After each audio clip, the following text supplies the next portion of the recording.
What's up, and welcome to another Mograph Mocast. I'm Dave. And I'm Matt. Joining us like every Christmas season. It wouldn't be the Christmas season. EJ and Ariew. Hell yeah. Wasn't for my floating head.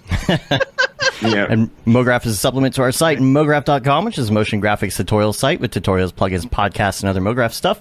And on the show, we talk about everything ranging from motion graphics to Cinema 4D, After Effects, plugins, render engines, doing business, doing taxes, being a contractor, or working for the man. You can email us info@mograph.com. Let us know what you think about the show. Questions, comments, concerns, queries, grievances, show topic ideas, artist suggestions. We're on Facebook, Twitter, Instagram, YouTube, TikTok, Mograph.com. Just send us something. Let us know what you want to hear about on the show, noob or expert. If you got questions, put it out there. This week, obviously, is a little bit different. This is the holiday episode. And so we're going to talk about a few topics during the week. We're going to talk about the holidays, and we're also going to, maybe take your calls as well. See what you want. Yeah. I didn't hear what the intro music was. Was it the funny? Intro music was it was the Mograph Jingle Bells version 2, 2021 edition. I don't think I've heard it's on all the Yeah, we didn't hear that at all. Well, you're not going to hear it on your side. It goes, bum, bum, ba-da. Jingle, jing. This is the one that's on all the new promos. I did a Mograph Jingle Bells last year, and I did one this year. I'll do the old Jingle Bells at the end of the show. Okay. And so this week actually got some interesting things going on, considering that it's like, almost the holidays. It's not like NAB, it's not Mograph. But number one, Maxon and ZBrush, come on now. Dude, big news. Making Maxon ZBrush babies. Yeah. Yep. Yeah. Imagine that that ZBrush quad remesher inside. Yeah, Z remesher inside. The question is, what's Maxon actually going to change with this stuff? Is it like they're going to change the interface?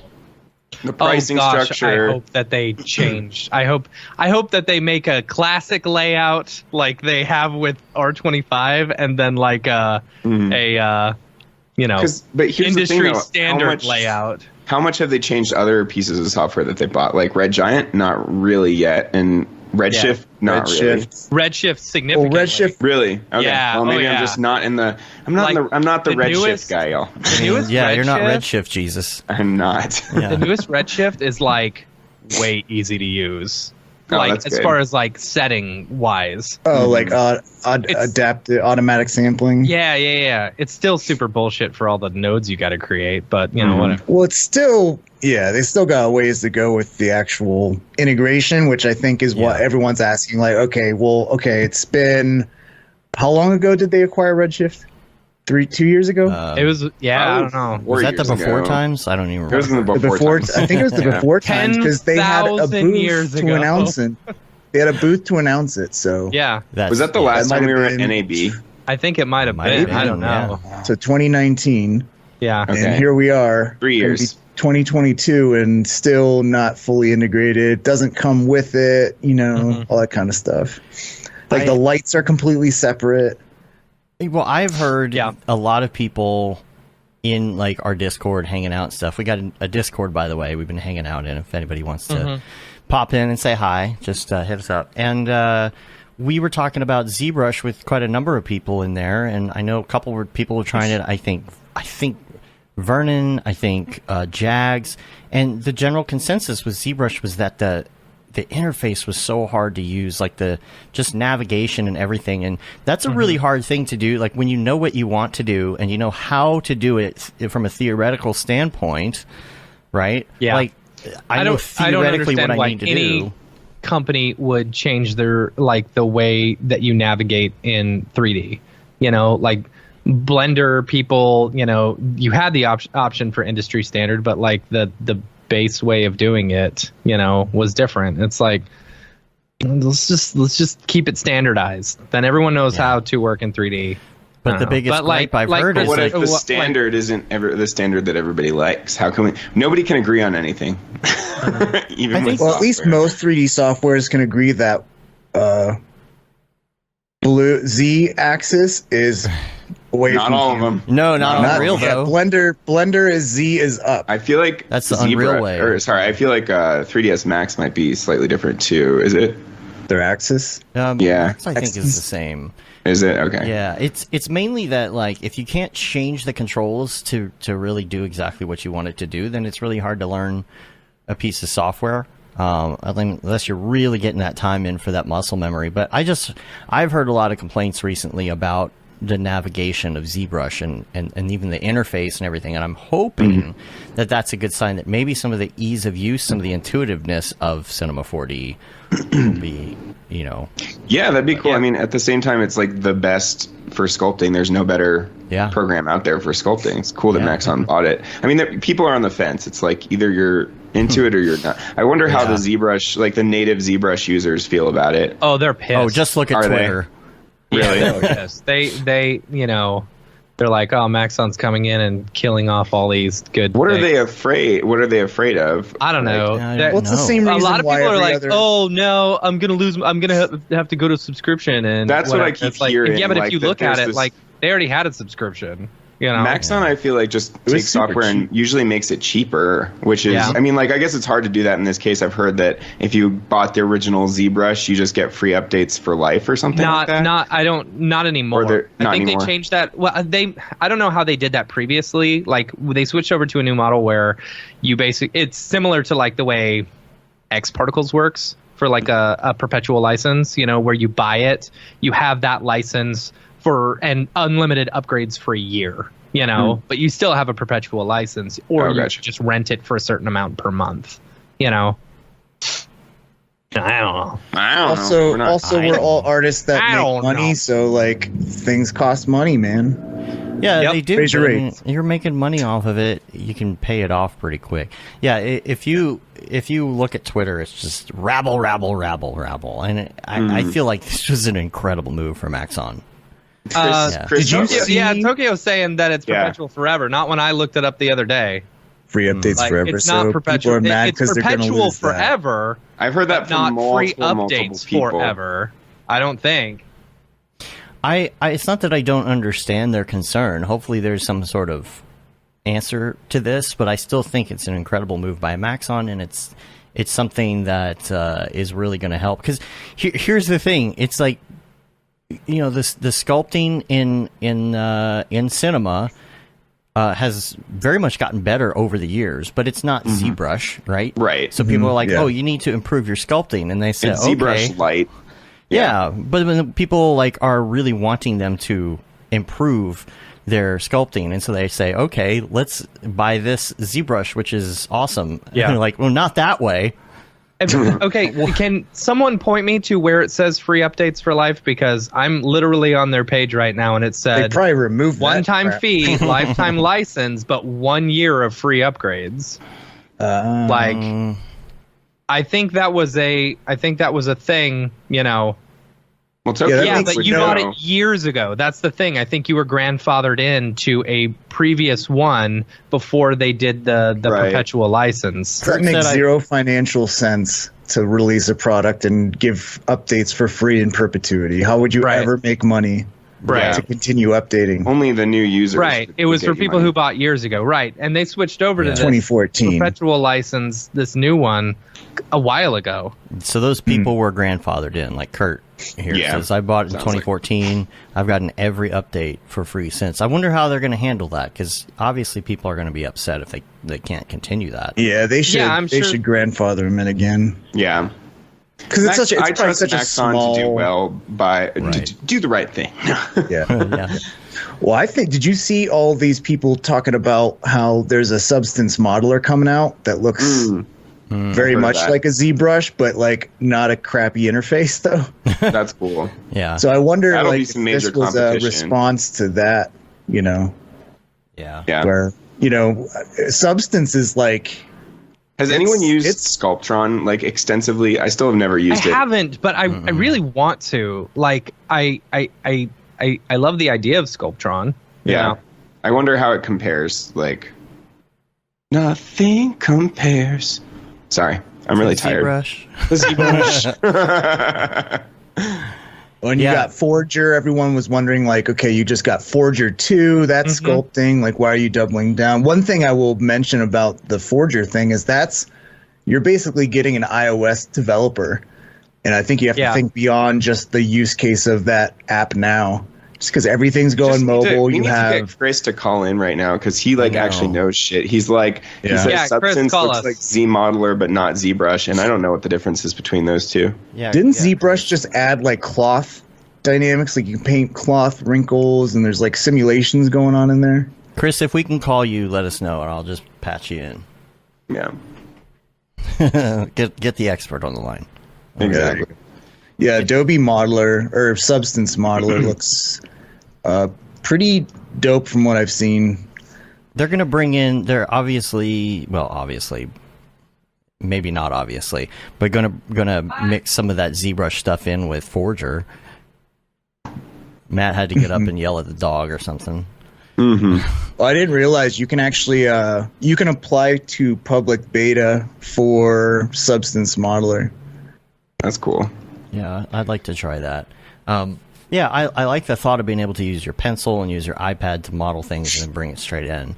Yeah, the Procreate update is, well, it's version 1.0. It's pretty awesome. Like, the experience is super awesome. You can't paint, like, normals or anything like that. There's no UV tools within Procreate, but it's pretty cool that you could do, like, a total modeling, unwrapping, painting, texturing workflow all on your iPad. Yeah. And 25, by the way, I got to say, I was groaning the whole way trying to, stall to get into 25 because I was like, I don't want to relearn things and I'm in the middle of projects. And as soon as I opened it up and updated everything, got my plugins working, got Octane, the new version in there, I'm like, this is fine. It really wasn't that bad. After 30 minutes, I was fine. Yeah. It feels better. It feels pretty good. What are you guys talking? I was looking R25. at R25. Okay, cool. So I was looking at Substance Modeler. I was still stuck on that and like trying to find a trailer for it. It looks like the trailer I found is all VR based. Is that true? Oh, okay. That's a good question. I think they do. I think what I've seen is there's a promise of being able to do that in VR as well. Mm-hmm. But also being able to do it on a desktop. To be able to use the same app both on the desktop and VR.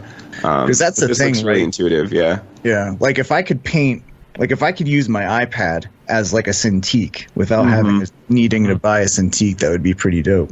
Yeah, absolutely. Yeah, Caitlin was saying on the special that we had last Thursday is that she had a Cintiq, and once she started working like exclusively in Procreate, she doesn't even use it anymore. Which is awesome. That's awesome. Yeah. It would be nice to do Cinema 4D stuff in VR. I think that would be a lot of fun. Yeah. Yeah, Jeremy's been doing a lot with, what do you call it? What's the Google one in VR? Tilt Brush? Gravity Sketch? Gravity Sketch. Yeah. Is that Google? I thought it was. Isn't Gravity Sketch Google? I thought Tilt Brush was Google's thing. So here's a Christmas question for you. If I want to get a VR headset, what's the hot one to get? Quest 2. Quest 2. Quest 2? That's the Facebook one, right? Yeah. That's the wireless one. It's awesome. Why is nobody going for the Index? Like that's like the bestest one. Resolution, yeah. Yeah. But the thing and is tracking. I would assume tracking is better too. To some extent. Yeah, I mean, I'm not sure. The thing is, the tracking is so good on the Quest 2. Oh, yeah. Without any wires or anything. And the fact that you can, like, do a pass-through and then, like, your entire, like, setup is inside your room that you're in. And you can just walk around and... Like, I can literally just put it on right now and start going. Like, I don't have anything to set up. Yeah, that does make a difference. Nice. Like, and I haven't been using my Rift for years now because I just don't have a space. I mean, we're getting our basement finished and all that right now, but even still, I didn't have it set up. Like, you need, like, a dedicated PC. You need a big space. Yeah, like, it is nice to just take it anywhere. You don't. Yeah. It's great. Yeah. You know, you could get a Quest 2. You could go in your basement the way you have it now, right? And there's some room in some areas to walk around. You could it lets you basically see your own room, and you could just go in and like draw where you want the walls to be, and then you're done. Like it takes 2 seconds. That's cool. But if you want to, you have the option to hook up a USB cable and play those hardcore VR games. So would it choke on like Half-Life Alyx kind of thing? It won't play it unless you're on the computer. It doesn't do Half-Life Alyx. You would have to plug in the USB-C cable, directly to the thing, but still that's only one wire. Yeah. Because that's a Steam game. That's why you have to. But oh my god, that makes sense. That makes sense. So great. So great. Have you played it? It's just annoying. Yeah, I played like the first couple levels and it was amazing, but we had to break down the VR setup at some point. But yeah, it does feel annoying to have to keep, this would be my third Oculus, over the years, to keep buying, it's like much faster generations than the consoles. I feel like this one though, this has been around. This one will last a little while, because I don't know, the Rift, what was it, the Rift 2 or whatever? S. Yeah. That one was good. That one was really good, but this one, like the whole lack of wires and stuff is just incredible. Mm-hmm. And it's nice because I can just, my kid can just throw it on and start playing immediately, Just stick your kid in VR. He's gone for like 8 hours. It's great. Yep. Don't even have to feed him for that time. And just a tube. Feed him through a tube. Hook up a couple of Capri Suns to a tube. Yeah. Mom, bathroom. I'm Mom. Yeah, I think that if there's another Quest, I was actually hoping that a new Quest would come out this year with some better resolution, maybe some better. The onboard cameras are black and white right now. I think maybe they're going to upgrade those in the next one. I was hoping it would come out this year, but with supply chain things and Facebook switching to Meta, it feels like they're waiting. And so this is just my amateur guess is that a new Quest would probably come out right before the holidays next year, like Quest 3. Okay, maybe I'll wait till Quest Meta. Or they'll just call it the Meta. That's the other thing is I feel dirty giving money to Facebook. Facebook is the worst. Absolutely. And I don't want them to take over the metaverse. I mean, it's hard to say. It's if it's extremely compelling, but I don't trust them. I just don't trust them at all. Yeah. Nope. I know. Nor should they. The hard part about that is I would be I'll just buy something else. But I've been with Oculus from the beginning, the original Kickstarter. I've had every single version all the way up, and it's just I'm so big on the technology and what those original people brought to it, and those people still work for Facebook, a lot of them, so that team is still there. It's hard for me to and there's nothing else right now that is as good without wires. Right. No, I know what you mean. I know what you mean.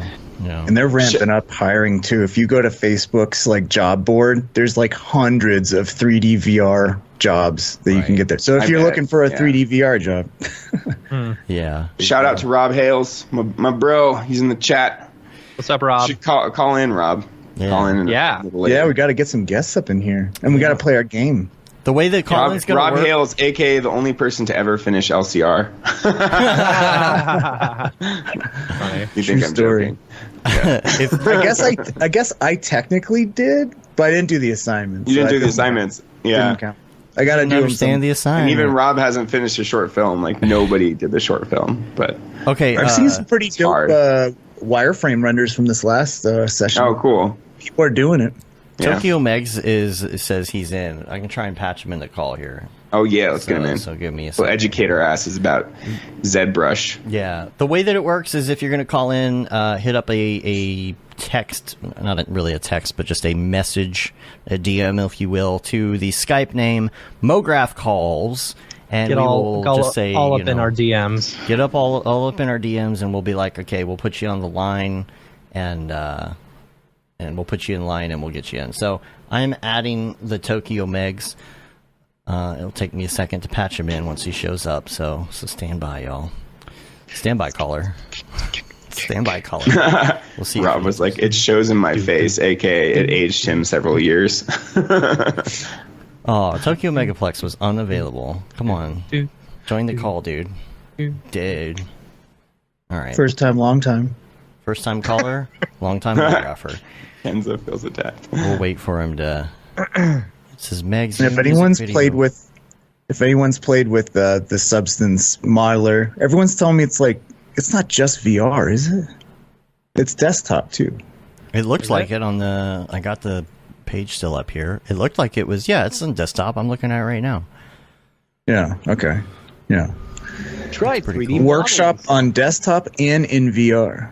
So wait, Thomas Collier he plays Halo with us, right?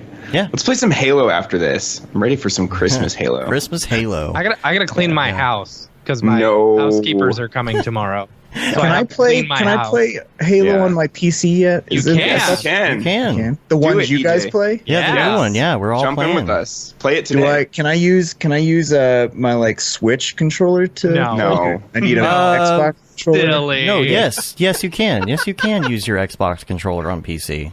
No. He said Switch. I had You can use a Switch controller on a PC, the Pro right? controller. Yeah, but I don't know if it'll automatically map everything correctly. Yeah, that might be It's the same very amount of buttons, difficult. right? But yeah, come on, noob, come play Halo. Just Okay. just go buy a Xbox controller. Tell me which one to get, and I'll get it. Just get one off of Amazon, have it delivered same day, and you'll be good to go. Yeah. Is there a specific one or no? Like just a wireless? Well, it needs to. Xbox Don't buy an Series old X. one. Bluetooths. The new one is Bluetooth. The old one is like Bluetooth only if you have a dongle. Just make sure you get a new one. Okay. All the new ones work. Just don't get some used. Chris has crap. Halo. You gotta get everybody. Just put out a big thing on the Discord. Let's get a big group Halo. Which the Camp Mograph Discord? I don't know. On the Whatever Mograph Discord. The Mograph. I don't know. Get you on there. I'm on both of them. I just don't. I'm terrible. I'm on Tokyo like. says 50 you can use your Discord. Switch controller, All right. I can use my Switch controller. or you What can should just you? use a keyboard and The mouse. question is, should you use your Switch controller? It So what depends. other app do I need? Is it like a Windows? I would Like, do it's it not on Steam. I would do it on Steam. It's It's- free. I can do it Yeah, Steam? get it on Okay. Steam. You can connect It's your free? Xbox. Yeah, it's free for Wow. multiplayer. Yeah. You know what else is free? That I didn't know. Blender 2.894. I don't know, whatever. 9 or they're on. 5. Yeah. Hugs? Hey, Y'all heard of speaking. Blender? Did you know it's free? While we're waiting for, like Halo. We all need shirts. We all need shirts for the next NAB. Yeah. Like, hey. do you know Blender's free? And you get what you pay for. Ooh, ouch. So, Tokyo Megs, he's downloading Skype right now. I would like to say there's a couple things about R25 I would like to mention real quick before we get into calls, which is here's what I really hope that they will do maybe in the next one is allow when you're doing Shift C and you're searching for an old thing that's being renamed, that the new one will come up anyway. So you're like, oh, it's called this now. So you know what the legacy name was, because there's some stuff I just really had to search for. I still don't know what reset PSR is. Reset transform. Yeah. That's stupid. It is. And it's not in the UI. It's Almost hidden as in the bad as going from attributes. hypernerbs to subdivision surface. What about... Yeah, I missed the NURBS. Yeah, me too. Maybe... Oh, here's Oh, there he is. Let me. I gotta pipe him into the video feed. Let's see, where is he here? There he Should have. is. We don't. You know how you had a cauldron with the Halloween setup? You should get like a TV. You should have him come out of. Well, yeah, but you could have him come out of the fireplace. Oh, just the like, fireplace. Oh, yeah. Like I am the ghost of Answer or Christmas. something. Exactly. Yeah. How you doing, man? Burning. Sand. Yo, what's up, fellas? What's up? Yo. Great to be back on the yearly holiday cast. Totally. Yeah. Always a fun time. Yeah, the Adobe Modeler stuff. Like, I did see a lot of people comparing that to Z Modeler, which is like the sort of like box modeling tools in ZBrush that seem really cool, but also like notoriously difficult to like figure out and use, like way different from box modeling in like any other program. But that said, if you can get good with it, like you can be really, really fast and do some pretty cool hard surface stuff in ZBrush. I've never really like messed with it super hardcore, but it definitely seems like that's sort of kind of what they're going after. It seems like they're also kind of going after like Houdini a little bit with like just like procedural modeling in a dedicated sort of procedural modeling app. I didn't know about the VR stuff though. That sounds really interesting. Yeah. For me right now, like I like completely like remove myself from Adobe, and then they bought Substance, and now I'm stuck with Adobe just for Substance and for Adobe Medium, which I still like love, and that's basically actually replaced ZBrush for me. That and Nomad, which I'm also really liking still. Nomad on the iPad. Yes, yeah. Cool. What is Adobe Medium? What's up? The sculpting app. Medium. Yeah. They bought it. Oculus Medium. Oculus Medium. They bought it from Oculus, yeah. Oh, they did. I think it was originally developed at Valve, actually. Weird how these pieces of software just get passed around. Right. Yeah. I know, yeah. It's weird that Adobe, like, I'm really curious still why Adobe bought it, and I guess maybe it makes sense if they want to do VR stuff with other 3D apps and stuff.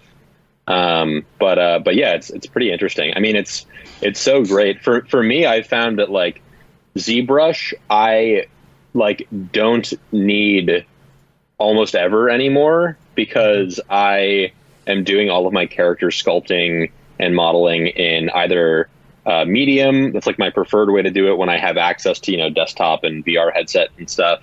And then if I'm on the go, or if I just want to sit on the couch or whatever, an iPad, like, I find that Nomad is really great. And I feel like Nomad is really sort of like, just like easier to use ZBrush. Like, it's just ZBrush with a better interface. And that's a whole tricky thing too, is like, they really can't just change the interface. Like, this is the same problem Blender has, where it's like, they're trying to make it industry friendly, but, like, if you want to learn Blender, you should really just learn the weird way that they do things, so that you can, like, be comfortable with all the tutorials and sort of all that stuff. And I find that it's not really that bad once you get over that hump, but it is just like a struggle that initial day or whatever, where you're, like, trying to sort of figure it out. But that said, like, for ZBrush, I found that, like, the place that it's still really good is doing, like, really sort of intricate detailed things in sculpts or whatever. But even that I found is mostly replaced. Like, I don't model that stuff in anymore. I just do that stuff in, like, Substance or whatever. So, like, I don't really have a big need for ZBrush. It's just sort of, I still have my perpetual license, and it's just kind of sitting there. And, it would be cool if I had more reasons to use it. But I feel like, for me, as someone who's more kind of, like, casually sculpting here and there, that it just makes a lot more sense to use something like, Nomad or Forger or Medium or whatever, or Blender even. Is that what you're doing? Everything in, like, the one you just did with was it a dog and a basketball hoop or whatever? That was done. A dog and a basketball. It was just something. The way you said that, it was really the funny. Smeary dog. Yeah. Yes. Yeah. No, that stuff was actually modeled or sculpted by my friend Takeshi, who's, like, a really dope 3D artist, and has sort of been in, like, the fine arts world for a while. And, like, so it was interesting, kind of, like, helping him transition to, like, the NFT space and all that. And we actually have an art blocks release tomorrow that we're, like, very stoked about. We've been working on, like, for, like, a while. Yeah. Thank you. Yeah, no, we're stoked. It's like all 3D characters that are, like, in browser, that are, like, animated, and, like, you can move the camera around and stuff. Wow. But it all fits in, like, 45 kilobytes of code that just, like, sits on the blockchain. So there's no IPFS server or anything like that. It's crazy. Yeah, I can like kind of explain more of, like, how that was done or whatever, if you guys are curious. But but he's big into, like, into ZBrush and Substance, and he's just, like, crazy. He's so much better than me at, like, sculpting and doing kind of detailed, like, characters. I mean, I just love his style so much. So yeah, that's his workflow. I got him into Medium a bit, but he's still just so heavily ingrained in ZBrush. Whereas for me, ZBrush was always, like, kind of like a pit stop, like, that I would take, when I was, like, quickly, like, adding details or, like, bringing together my model that I, like, roughed out in, like, Maya or C4D with, like, primitives and stuff, and then, like, kind of smoothed together and, like, dynameshed and, like, and now I just do everything either, again, in one of these other, like, easier sculpting apps, because I'm only doing pretty simple stuff anyway, like, and then adding, like, details and, like, the textures or whatever. So So yeah, it just depends on your workflow, I think. Like, how did you do this piece? Did you use Houdini for it? The same question. Obviously, yeah. Oh, the dog one? Oh, Yeah. yeah. Oh, totally. Yeah. Yeah. So we basically, that's sort of where we split up the task. It was like, he was doing like the character. He used C4D for animating the character, by using like the Mixamo rig stuff, and like combining a bunch of different mocap like pieces together. So he sculpted that character in ZBrush, Yes. and you can get a character mesh out that is conducive to rigging. Oh yeah. Oh yeah. So with Really? ZBrush, Topo. I mean, nice.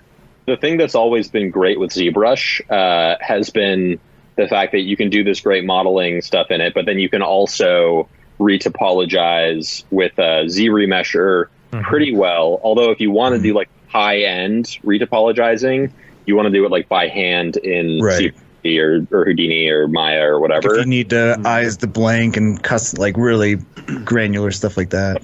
For small studios or freelancers, like you always want to skip those steps wherever you can, like the like super manual, like like obviously hand retopo takes a while.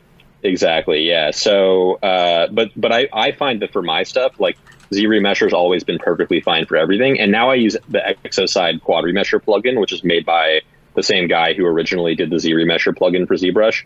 But they have plugins for Blender, C4D, Houdini, Maya, I think maybe like 3ds Max or something also. So I don't need that in my sculpting app anymore, which is cool. But then ZBrush also has UV Master, which is like the auto UV thing, which also works pretty well. And it's kind of cool. You can like paint in the areas where it's like, I want to make sure there's no UV seams in this area.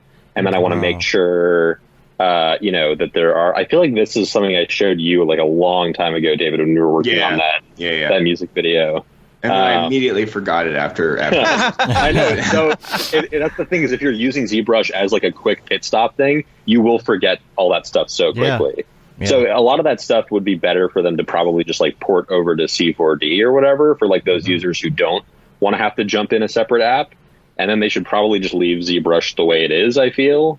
Like, I don't think they should change the interface too much, just because then they're just going to piss off all of their dedicated users, Right, that makes sense. But yeah, so he sculpted that guy and did the animation and all that. Then we brought everything into Houdini, and then we have like all these different kind of crazy procedural setups with like soft bodies and vellum. Like there's the 2 dog animations we have up there. One of them is the one you were just playing, and the other one's the loop with the dunking basketball dog. That's like a vellum simulation.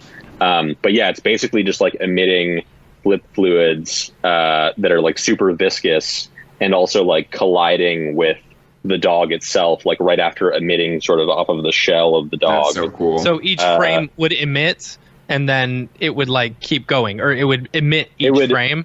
It would emit. Is it every few frames? Like it seems like frames. Yeah, that makes sense, because it's almost like moments in time versus like if you were constantly emitting, it would just be like a mess of like everywhere. Yeah. We have cool tests with kind of like all of the different like things you could imagine for that. Like we have it like emitting as like a shell off of him. We have it emitting as like, an entire like his entire like volume, but then like not colliding with him and like doing it every frame. Like we just played with so many different things. Cool. We have like this whole folder of like different tests, and that was super fun. It was just like trying different settings, hitting go, and then just like, taking a break and then like coming back and seeing, oh, this really cool test rendered out or whatever. So yeah, it's just been a ton of fun working on these Larry projects. And then, so Larry is like the foundation for this art blocks thing too. Like the rare one that you can get, the kaiju, they're all like kaijus that are destroying the city. The rare one you can get is Larry, the dog. And then the other ones you can get are like a Kong version of Larry, Larryzilla. There's like a giant blob monster, and then there's like a big giant like bird monster version of Larry, and you can also get ones with like that are like Chimera with like mismatched parts and stuff, and it all kind of works. Nice. But yeah, some fun stuff. Love playing with those like flip fluids, and like it's funny because in all these like solvers and stuff in all these programs, whether it's Houdini or XParticles or whatever. They're like designed for like doing like liquid simulation or doing like grain simulation or doing cloth simulation, but it's like really just like different like sort of algorithms for like how to solve these simulations. And they're not really like, you know, they're sort of like, these could be good for doing these things. That's sort of like a guideline, but you can use them for all kinds of other crazy stuff. And I feel like that's like the most fun way to like explore what they can do is like try to use it for like not just like, you know, an open sim or like, you know, whatever. Yeah. It's like, it's really fun to figure out like weird abstract kind of like effects you can do with it. And yeah, the whole idea with like with Larry feedbacking into himself, like emitting the fluids off, was just like so fun to play with and stuff. That's awesome. So, yeah. So how many pieces are going out? It's like 2,000. Nice. And yeah, they're 0.15 ETH each. Nice. And it's going up tomorrow at 12 PST. So where is it at? Your own site, or it's on Artblocks? Yeah. Artblock. Okay. Yeah. Is that what chain is that on? Artblocks it's Ethereum, but it's its own platform that's just skyrocketed. It's got the Fidenzas, which are like some of the biggest blue chip NFTs. They sell for like 500 grand to 750 grand a piece. There's 1,000 of them. They're even like higher up there than Bored Apes in terms of their floor price. And then there's the Ringers, which are similar, and like the artists that. It's like these artists like Tyler Hobbs, who created the Fidenza. He's got this specific art style, but then he's programmed an AI to create more in his exact style. So that's what kind of lends it the credibility, is there's already this famous artist that's created, you know, a beautiful style of art. And then when you partner with AI, you create a collection like this. That's why they kind of blew up, I think. It's not just, at first I thought it was purely generative AI mumbo jumbo, but it's like based on artists. Yeah. I think the part about it that I found really interesting was the idea that it's like all of the art itself actually, because it's all code based, you can make, you know, cool art with code that like doesn't take up a ton of space. Like it's sort of the same idea as how like in a Houdini file, if you're like, you know, creating a really complex procedural piece of geometry and you save it, it's not necessarily going to be like, you know, 100 megs because of all the polygons in there. It's just the instructions for how to make that thing with all those polygons. Yeah. And that was sort of my thought process behind like, how can we do characters that fit into like a small amount of, you know, data? And the reason that they need to fit into like, you know, like 10, 20, you know, ours is 45 kilobytes, is because it's so expensive to upload this stuff onto the ETH blockchain. So it's like, but the code itself can actually live on the blockchain. So there's like a big benefit to keeping it small still, which like isn't really the case most of the time these days. You know, we're like streaming like YouTube videos and stuff that are like, you know, tens of gigs or whatever, like hour, 2 hour long videos. And it's just like not a problem. But like this is a specific instance because of the ETH blockchain where it's like so beneficial to have small files. Yeah, because you can't fit something large on chain, right? That's the hard. Exactly. Yeah. So it's just instructions for how to make the cake, essentially. Right. Exactly. Yeah. So is this something that's specific to this site that you can do this kind of programming? Yeah, it's not. This is the site that sort of has popularized that type of thing, as far as I know. But there's also the one other site that I'm aware of that's really into this stuff, and maybe David knows some other ones as well. But there's one on Tezos called FX Hash that's been getting more popular. I haven't actually heard of that one. That's cool. It's kind of cool. Yeah, there's some really neat stuff on there as well. But yeah, it's a really interesting thing. I mean, I know a lot of POC's stuff is like on chain. Like the art itself is often on chain. I don't remember which specific pieces, but yeah. What's the floor on that one? What is it called? It's going to be, they're releasing tomorrow. It's called Kaigen. So it's like Kaiju generator. Oh, I'm sorry. No, the one before that. That one, you said that one was pretty pricey, popcorn? right? No, the Fidenzas? Yeah. Oh, Fidenzas, the floors. Let me look it up, but I mean, it fluctuates obviously like anything. But yeah, Fidenzas are just one one thing within art blocks. Another popular one are the chrome squigglies, and I'm sure you guys have seen those. Yeah, let's see. Anyone knows how to program a smart contract that will allow you to unbox a character in a box? There's so many possibilities like that. Like a blind box? Yeah. Or update over time. Like, that's think of like your character that you buy updates like based on the season. Now it's wearing a Christmas hat for a certain amount of time. Right. You can show the it off. Fidenzas are at close to 65 ETH floor right now. They used to be closer to 100, or they used to be at or above 100, I think. I will not be putting a Fidenza on my credenza anytime soon. Yikes. These are pretty dope though. And they started at 0.17, I think. Yeah, if you had bought a Fidenza like a bunch of months back, you'd be disgustingly rich right now.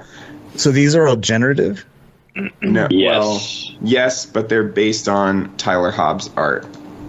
So he'll make the art base and it'll generate off that. Yeah. Rules. Yeah. It's like little DNA strands. Mm-hmm. Chris, you got any new Mario tips for us? Oh my god, dude! I'm loving making those Mario fan content review TikToks. I posted in the Houdini channel actually some Mario stuff I started screwing around with yesterday. But yeah, I plan to make some more too. A couple people, including Matt, have sent me videos that I need to review. Nice. I got a nice queue of stuff to get to soon. I'm sure I'll be doing that over the next few days. I just got to Chicago to my girlfriend's parents' place for the holidays, so we're just going to be chilling and making TikToks. We were talking about one of your TikToks last week, or on the special with Caitlin, and Dave was talking about it, and I was like, yeah. No, well, you were critiquing Mario animations. I thought you were serious. I thought it was good, wasn't it? Like he was talking about. I don't know. I wasn't sure whether you were being 100% serious because I thought you were. Tell. I saw the one where it was the TikTok girls, and you're like, and by the way, the mustache is supposed to be on the face. Yeah, that one was good. Yeah, that's my favorite one so far. Yeah, that's good. I was crying. Did they respond? It's so. No, they didn't. I wish that they did. Oh. It's so funny with TikTok. Like, I don't know. I've just started to get into the groove of like realizing as I'm watching TikToks, like, oh, I could like respond to these if I want. Like, if I feel like I have a goofy retort or something, or like I can like do edit or whatever. And it's like, I don't know. I just like never used to think of that while I was watching them, and like that idea is funny now. And then so now I'm like, okay, I want to make a Mario thing. I just search like TikTok for Mario and just like look for videos. And I'm like, oh, here's one to respond to. And yeah, I don't know. It's a fun way to like come up with, I don't know, dumb ideas for dumb videos. But it's funny. It's great. Like it's really easy to come up with ideas for TikToks because all you have to do is just watch TikToks and then think, how can I apply this to my genre of. That's the key though, is to watch the TikToks and be thinking about like, okay, like what am I gonna make, rather than just watching them and absorbing them and becoming a zombie. But pick up the trends, right? Yeah exactly. Yeah it's fun. It's very fun. Thomas Collier wants an artist interpretation of Megs' latest music video. Which one is your latest music video? Have I seen it? The Tonight music video that just came out, I think. Probably. Yeah. Did I miss this? That was this one. It's on YouTube. If you look up TNGHT brick figures, and that was a video that I made. It came out 3 days ago. I did not see this. All right. Yeah, I started to see it, I think, on Instagram or somewhere, but then I was busy and didn't get to really see it, so I'm gonna watch it now. I hope this is the link in the chat. It's got this old guy's face on it. It's all just like the 1024 scans. Is this it? I hope it is. Yes. Yeah. How'd you do those? Are the flares all in camera the flares are all just like comp or stock flare stuff. Yeah, but like just spinning them.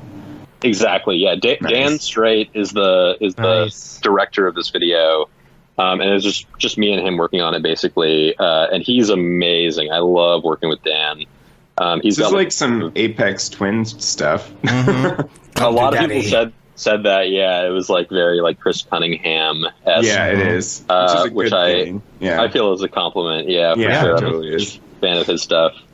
But yeah, it's a combination of like renders that I did in Arnold, renders that he did in Daz, and like some like miscellaneous like stock footage and like footage he shot and like some art breeder like kind of ML looking morphing skin stuff. But you gonna release this as an NFT?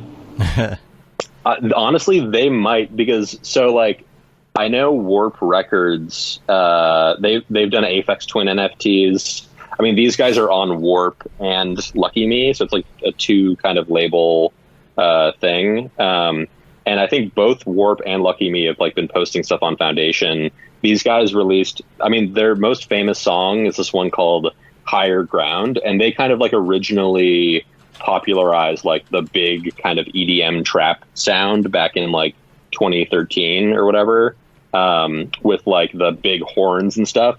So their first NFT they sold was like their like horn sample sound that they use, like just the sound basically with like an image of a horn on it. But I have a feeling that they'll probably be doing more, and that we may be doing some based off this on Foundation. I think that some of the people who worked at Warp like now work at Foundation, so there's like a lot of kind of DNA glue going on between like those two companies, cool. Which is cool. This is fucking nuts. Yeah. I love it. It's like a smearballs nightmare. It is like the camera movement is insane too. There's a lot of like animation between focal lengths and like quick spins and how many different shots did you have to render? I was gonna say, that's a really good question. And also, like, are you doing the warpy stuff with like optics compensation in After Effects, or are you finding like weird lenses in 3D to use? Dude, the dolly zoom shit is just deformers. It's not even dolly zoom. Oh, that's crazy. It's deformers that look like dolly zooms. That's amazing. We got some crazy deformations that like were way crazier than what we could realistically get with like a dolly zoom, unless we maybe use like a custom like lens shader or something, which would have been cool. But yeah, we mostly just played with Arnold and like deformers and Houdini, and I was using Solaris for it, which is like Houdini's new lighting layout rendering content, which I'm like a huge fan of now. It's super interesting. It's all like USD based, so we just did a lot of that, and I played a lot with the rolling shutter effect in Arnold. Oh, that's cool. Nice. Which you can really abuse in cool ways in 3D, in ways that you can't with like real life cameras, because of the fact that like, the rolling shutter, I mean, you can do really cool stuff with a rolling shutter in real life if you're, shooting like one frame per several seconds. But, real life with rolling shutters, just to sort of like explain rolling shutter for a second, it's like the camera shutter captures like the top part of like whatever photons come into the camera sensor first, and then it sort of is rolling down and then captures the bottom, or it's going left to right or right to left or bottom up, and you can pick the way you want it to go in Arnold's. So it's kind of like time displacement, but it's like actually capturing the thing like that. So it's like true kind of 3D time displacement thing, which is cool. And so you can basically... there's a rolling shutter setting in Octane. That'd be cool. There's not. And I would love to have that. Same here. I would totally use the shit out of that for my trippy mirror box stuff. No, I'm sure OSL you could do it somehow. Yeah. That's the cool thing I feel about it, is like it's tricky to like convince like Redshift or Octane or whoever. I mean, it's actually a lot less tricky to convince Jules because he's down for doing cool stuff like that. He is. But in general, it's like it's not like a super useful production thing. It's just like a thing that you and me would use for weird experimental stuff, David. Right. But it's super fun. Yeah, Octane does have the split focus diopter or whatever it's called. Yeah, so they do weird stuff, and the universal camera has like, you can use a fisheye lens that's just crazy wide and all that kind of stuff. And yeah, I've also been playing with like panoramic cameras for some of my mirror boxes too. Yeah. Weird twisty effects. And stuff. I know. Yeah, that stuff is super sick. You're like the League rigs of Octane, just like all the crazy fucking. Compliment. Thank you. Yeah. How do you do the rolling shutter in like? Have you done it in Redshift at all yet? You can only do it really in Arnold, and I think RenderMan supports it. There's some support of it in 2D's new like Karma renderer, but like Arnold is the only one that I know for sure where you can actually like abuse it like in these crazy ways where like so like in these ones that I'm doing where I'm doing the rolling shutter, what's cool is like I'm every single frame to get a crazy distorted image, I'm rotating my object like 360 degrees or whatever. Whoa. So that it then is like capturing it doing this weird twisty warpy stuff. But it's not, it doesn't seem like from frame to frame that it's like moving a crazy amount because I'm doing a full 360 degree rotation. Interesting. Yeah. Anyway, so that whole effect then led me to have this really interesting thought that I then like pitched to Jules at the Otoy after party thing. But I was like, what if in a render engine you had the ability to control the speed of light so that like based on depth, like things would be time displaced, right? Whoa. So like, something that would be like 4 feet in front of me would be moving at like 2 seconds behind something that was like 2 feet in front of me that's moving 2 seconds behind my like very front object. You'd probably get these really crazy like streaky smears. Yeah, it would be so interesting. I would love to play with that. And I asked Jules about it, and then he was like, "Yeah, well, to get the Starship Enterprise to be like 100% accurate, we're gonna have to and some kind of thing like that." And I was like, "Oh my god!" Like classic Jules, just fucking on another level out there. Yeah, because when the like Enterprise hits warp, in the future, technically when the front of the Enterprise hits warp, it's going. When it hits warp, when it hits warp. Oh no. But I really one bridge, one Riker, one ship, one bridge. just make it so that the speed of light is like I don't know, like 1 like meter per second or something, and then like see the crazy like 4-dimensional like trippy distortions you get just like moving a camera around or whatever. It would just be so a way to do like you said time displacement where you don't have to use a shitty like After Effects. Right. Filter. I mean it's a almost 3D like time displacement would be really cool. Yeah, exactly. It's almost like if you were gonna do time displacement in After Effects on a depth map, although that would obviously break like really fast. Like you can how that would like not quite work, but like if it did work is sort of like how this would work, but it would have to be an actual 3D effect where like the time was being sampled based on distance and stuff. Yeah.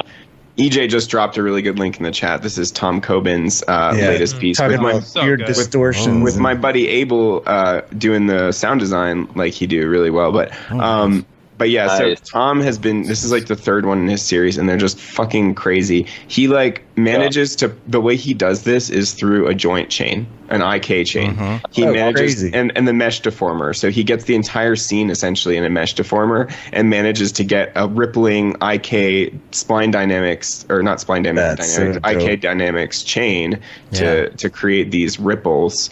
And he does some other stuff with displacers. Yeah. I don't know how he does that. Trippy. I would assume it's like a depth pass, but he did a breakdown on this on the 3D Motion show a couple weeks ago. On this specific piece, on this technique, not this piece, but how he does the ripple. He did the bathroom one with the tiled bathroom. Yeah. That's great. Insane. Oh, I want to see the breakdown for sure. Yeah. God. That must mean also that he's not really using a lot of like instances if he's like able to deform them all like this. Like I'm seeing the plants and stuff like deform in crazy ways. Super smooth, yeah. Yeah. Man. I mean, it basically breaks his computer every time he says, but it's worth it. Yeah, absolutely. Oh my god, it's the kind of thing you have to do in like pieces until you're ready to hit render, and you have to turn on all the layers and hope that it doesn't crash. Yeah. Oh, this bad trip one is like looks almost the what now? Like the technique. I just posted it. Oh, okay. Oh, nice. Yeah, that's the one he did for the distorted reality exhibition. Pretty sure. Yeah. Oh, yeah. If it's the bathroom one, then it is. This is the subway. It's a subway. Oh, I love that one. I'm not seeing the. Yeah, the bathroom one is the one he did for the sample or whatever. Well, this one's like super twisty. Cool. Love it. Absolutely love so it. So insane. Cool concept. Mm-hmm. Cool. Well, Tokyo, we appreciate you calling in, man. We're gonna. Yeah, man. Yeah, dude. Thanks for all the informations and the insight. It was absolutely always great to hear from you. Yeah, totally. No, always great to join the holiday cast, and thank you guys for having me on. I hope I'll see you all soon. Yeah, we can do a full show with you again soon, man. It's been a while. Man. Please, would love to. Anytime. Yeah, I'll be working on some exciting stuff I can't talk about publicly yet. Really soon in the new year. I told you guys a little bit about it at the thing. Mm-hmm. But yeah, let's do it. Hit me up. Awesome. Cool. Awesome. Take care, man. Happy holidays. Later, man. Have a good one. You too, dude. Bye. Take it easy. Bye. So you need a like a Santa hand coming out to feed them like candy canes or whatever, like the Joy Joys. Exactly. That's reindeer food. Or just a gift that falls in the fire, catches on fire, and then just something comes out of it. Get people on the show, give him a lump of coal. Yeah. You've been very naughty. Yeah. Let's see who we got in here we now. Got Rev. Oh, Rev is here. What's up, dude? How you doing? Oh, look who's trying to be all like me in a car. Are you muted? Do we have audio? Say something. Jacking EJ He's style. there. Oh, I can Are you there? Can you hear me? Oh, yeah. I can hear you. And Rev, you looking fancy, dude. Yeah. No. He's in his Corvette. He's making that sweet cheddar now. He's like, no, that is not the case. Not at all. How's those dailies going, man? Yeah, have you Pretty finished good. the daily yet? No, I stopped. No, not yet. No. Someone asked me the other day. They're like, "Dude, you're gonna stop?" I'm like, "Fuck no! I'm already too deep into it, man." Can't stop, won't stop. Yeah. No. You'll catch up to Winkleman someday. Yeah. No. Probably Once he murders Winkleman and takes over. Yeah. What you're saying is that anytime we play Halo with you from now until forever, you're going to be like AFK. Dude. You're going to be AFK the entire time. Yeah, this guy, he gets in a game and then walks away. Some easy headshots, though. Yeah, you walk up and he's just sitting there. He's on our team, though. So mad that they're John gonna rage quit. Right. That's the only time they're gonna get the headshots. So it's like, it's true. He does the sleeper See, the thing is, that's his handicap for the other team. Like, he lets them, hunt him down a few times before he comes back, and then he just whoops everyone. You let them kind of get their hopes up that they're going to win, and then you come back when your render's done halfway through the game and just, like, win. Yep. Yeah. I mean, pretty much.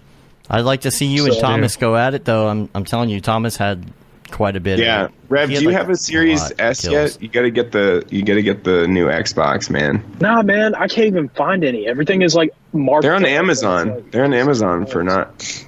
Last I checked. Yeah. How much? How much more? $300 or something. Oh, okay. Xbox Series X or Series X or S? S? Oh, the S. The S. So what's the difference? Even I know like one of them doesn't even have like a CD one of them doesn't drive have a or disk something. drive. Right, which is the S, but you don't need that shit. Yeah, No. it's It's true. $300, yeah, and this one's like a Fortnite and Rocket League bundle for $300. So yeah, There you go. there you go. Ooh, Fortnite. And you could So check out the basically, Matrix 2 demo. free games comes on it. Yeah, Comes included. Dude, And then I that gotta delete Matrix them so I can demo. download Halo. What's that? Have y'all looked at the Matrix demo? Yes. I haven't played it yet, but what did Rev say? Oh, I would get that bundle and then just end up deleting both games just to download Halo. So that's funny. But no, the drive is bigger. It's it's 512 gigs. Yeah. Oh yeah. And then I'll have to download that Matrix thing. That is insane. Like I've seen videos on it. Yeah. Oh my god. It's so and good. Supposedly, is that supposed to be a thing where like you can do something with the metahumans in it, or is that just what they use to make the characters? They have the metahumans as one of the some of the characters, and the person that you use in the game. And then what I like about it is, you don't get to do much, but you do get to drive the cars around. You can change the position of the sunlight. You can fly around, and it looks really cool. But what I love as a demo is that you can see the passes, and you can see the instances, or you can see the geometry or the nanite technology. So when you fly through and you're getting close to a building, you can see how the nanite technology, changes the polygons depending on how close you are. I mean, it's like LOD, but object-specific LOD. That's cool. Hi, my name is Sashia Dumont. I'm a writer, actor, and filmmaker. Hi, my name is Paul Robinson. I'm a director, DP, and filmmaker. We are the creators and hosts of the Go Gorilla Filmcast, an online source for all things indie film. We are a husband and wife film team and co-owners of Send 3 Productions, and we started this podcast for filmmakers like ourselves who were producing on micro budgets with skeleton crews. Go Gorilla is a weekly podcast that features various talents in TV, film, and web series productions. We've interviewed filmmaker powerhouses like Kestrin Pantera, Richard Raymond, Alex Ferrari, Cassandra Ebner, and Ryan Connolly. Amazing actors like Hannah Ward, Lou Taylor Pucci, Chris Wataski, and Eileen Gruba. Groundbreaking cinematographers like Jody Lee Lipes, and Jessica Lee Gagné, and many more. We also offer weekly reviews of our favorite films and shows, which vary from low-budget first-time filmmakers to A-listers and everyone in between. Go Gorilla is proud to announce that we have officially joined the Mograph Podcast Network. So if you love filmmaking as much as we do, tune in every Sunday for a new episode of the Go Gorilla Filmcast, your source for all things indie film. Now available on the Mograph Podcast Network. What are you doing for the holiday, Rev? Anything? Nothing. Sleep. Yeah. And then every day. Yeah. And then do it again the next day. Yep. Yeah, because you got to do 2 every day right now. No. You doing all Beeples for him now? Yeah. Does he just pay you? Oh, man. People's got it down. He just sits back and relaxes while other people. Rev does his dailies. Yeah. No, we started that. It's a very good business model. Yeah. It is, yeah. There was We're one gonna day start this rumor. Yeah. We're gonna start this rumor, and then like one day you're gonna see on like one of these tech blogs. And also every 100 days, people pays Rev $100. Yeah. That's Well, like that's his you're full his salary. personal Wombo. Yeah. You're the real. Yeah, Wombo. exactly. You're the real You're a IRL Wombo. Yeah.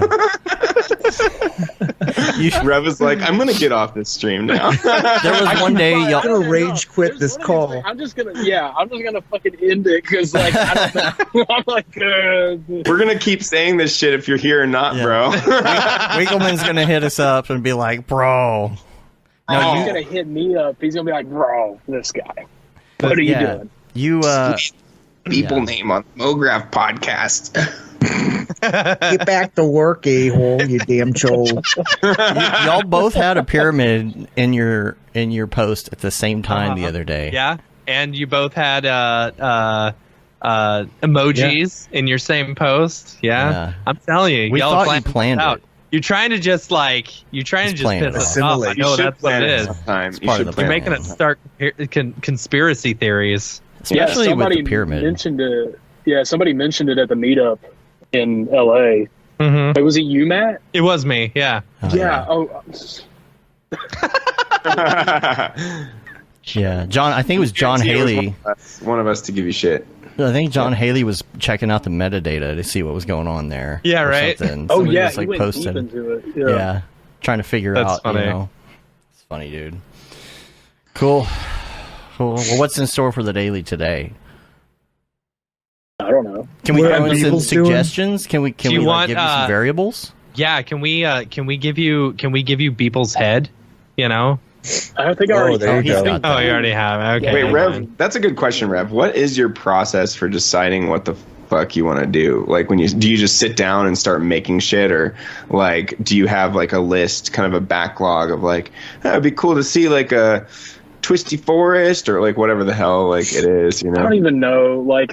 I'll sit down. There'll probably be something in my head, and then I'll just be like, fuck it, I can't do this.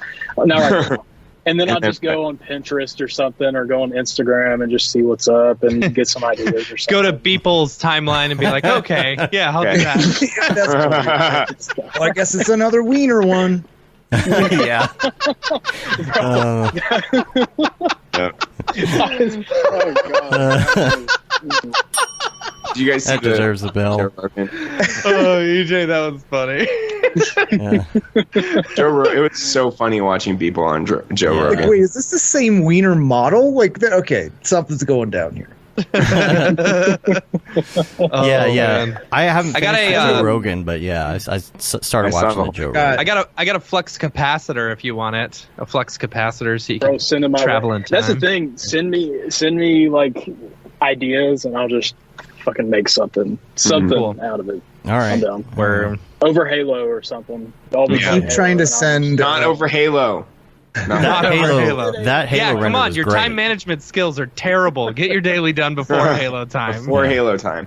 Actually, started yeah. before Halo, and then y'all are like, "Hey, hop on," and I hop on. I'm like, "Okay," just so I can talk to y'all, because I feel alone. Yeah. Just sitting there It's like doing it, Christmas break right now. We should do some. I keep saying, let's do some Halo after this podcast.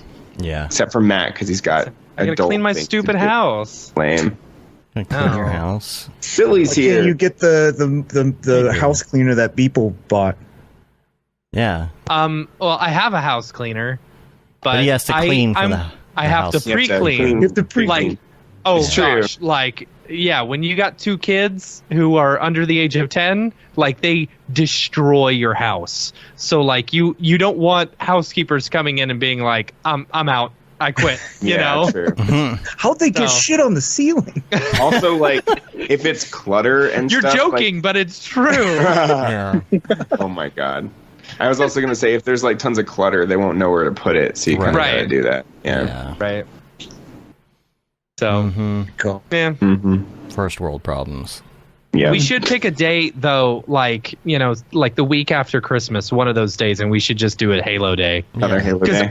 I haven't played multiplayer on Infinite at all. Like I thought we like played at the all. other With You haven't no, I played haven't. with us? I haven't played with y'all What the hell? on Infinite. Like I've only played the game like with like the test people or whatever, Oh, dude. where you You can gotta set the played, like, skill. 10, 15 times already at least. Yeah, You got to get on. Learn these maps. I hate the stupid the hook shot or whatever. And I No, want- that's the best part. No, Oh, it's the best. grapple, dude? Yeah. I hate it. Hook is the most You can fun part of grapple the anything. Grapple I hate sword? I just want I want my boost or whatever. Just Oh, part you don't charge. get that. You can get Yeah, that. we Yeah. need- Oh. yeah, but I want it infinitely, like Yeah. like Halo 5. I was the Cool. same way, but you want it infinite, like not Halo Infinite.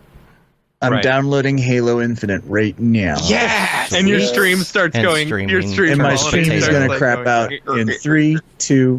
No, it's 26 gigabytes. Sounds about right. Sounds about right. Yeah. Half an hour. Nice. And a half. Plus updates, plus installation, plus learning it. Yeah. Shipping. Do I in need a couple anything days. else? It'd be good in a few days. No? It's that. Nope. Just Just your, get your hook controller. up hook up a controller. Yeah. Yeah. See, I Yeah, we'll thought hit you did we up not tonight. already? Did we already not have a Halo Day? Because I thought we already set one up. We when it was were gonna gonna do a release. Halo Day, but then they introduced multiplayer like early. So we already You know? were playing. And so everyone was We'll already do it. playing, so Yeah. there's no point. And then we got busy with jobs and stuff. You know. Welcome to the Halo Hour. Yes. Yeah. All right, Rev. I think we're going to take some other calls, possibly, and maybe go to the drop pretty soon. Draw. Oh yeah. The door. Sounds good. We're going to hit you up tonight. Play Hey, some. we're all ready for Dorpy. Yeah. Oh, yeah. gosh. Dorpy's got his shtick ready for today, I'll tell you that. Yeah, I won't forget this time. Great seeing you, man. Yeah, good to see you, man. See you, Red. Talk to you tonight. All right. Peace out. Later, bro. Who's that? That's not Dorpy. Yeah. It's Mograph. He's just making sure that everything's on the up and up right now. Oh, making sure that we're not doing any drugs. Yeah. Hey, yeah, I have a couple more comments on R25, by the way. Yeah, let's hear them. It was along those lines, and I just thought if anybody's interested in this, the ones that I know are different. There's the one you mentioned, Matt, which was Reset PSR. Reset PSR. Yeah, Reset PSR. The set inset. selection. It's not inner extrude. It's inset. It's inset. That's on my list too. Really? That was hard to find. That was really hard to find. Wait, what is it? I just know the keyboard shortcut for it, so I don't even. Yeah. Inset. No. What's inset? MW. Inset is formerly extrude inner.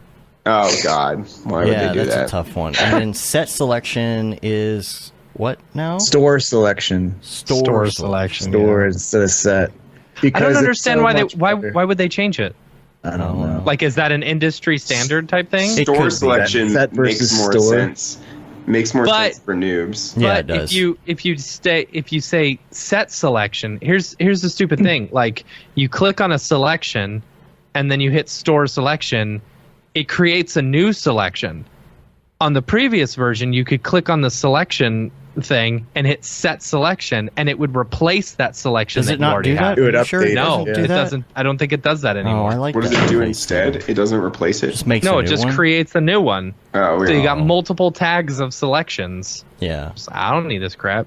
Other than that, though, I'm actually really enjoying it. I'm instantly used to like where the new tools are. It's not that big of a deal. Using Shift C all the time anyway, so it's like it's not bad. It feels good. It feels peppy. It feels buttery.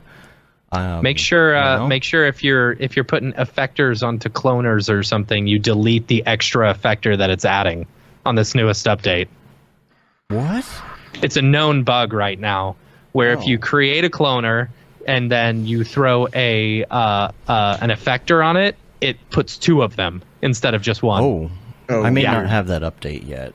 No, you do. There's an issue with the dope sheet I had too. If you pop out the dope sheet and then like to use it separate and then you close it, every time that you right click and say show tracks after that, it comes back up docked, but there's nothing in it anymore. There's like it brings up the dope sheet automatic, nothing, it'll be there, but it just doesn't show keyframes. Maybe that's in the update. Maybe I don't know. Weird. I don't know. No, you've got the newest update. You should be on the newest update. Well, all right, then it's in there. Yeah. Anyway, but that's the only thing I've come across. It really isn't that bad, you know. Yeah. No, I really like 25.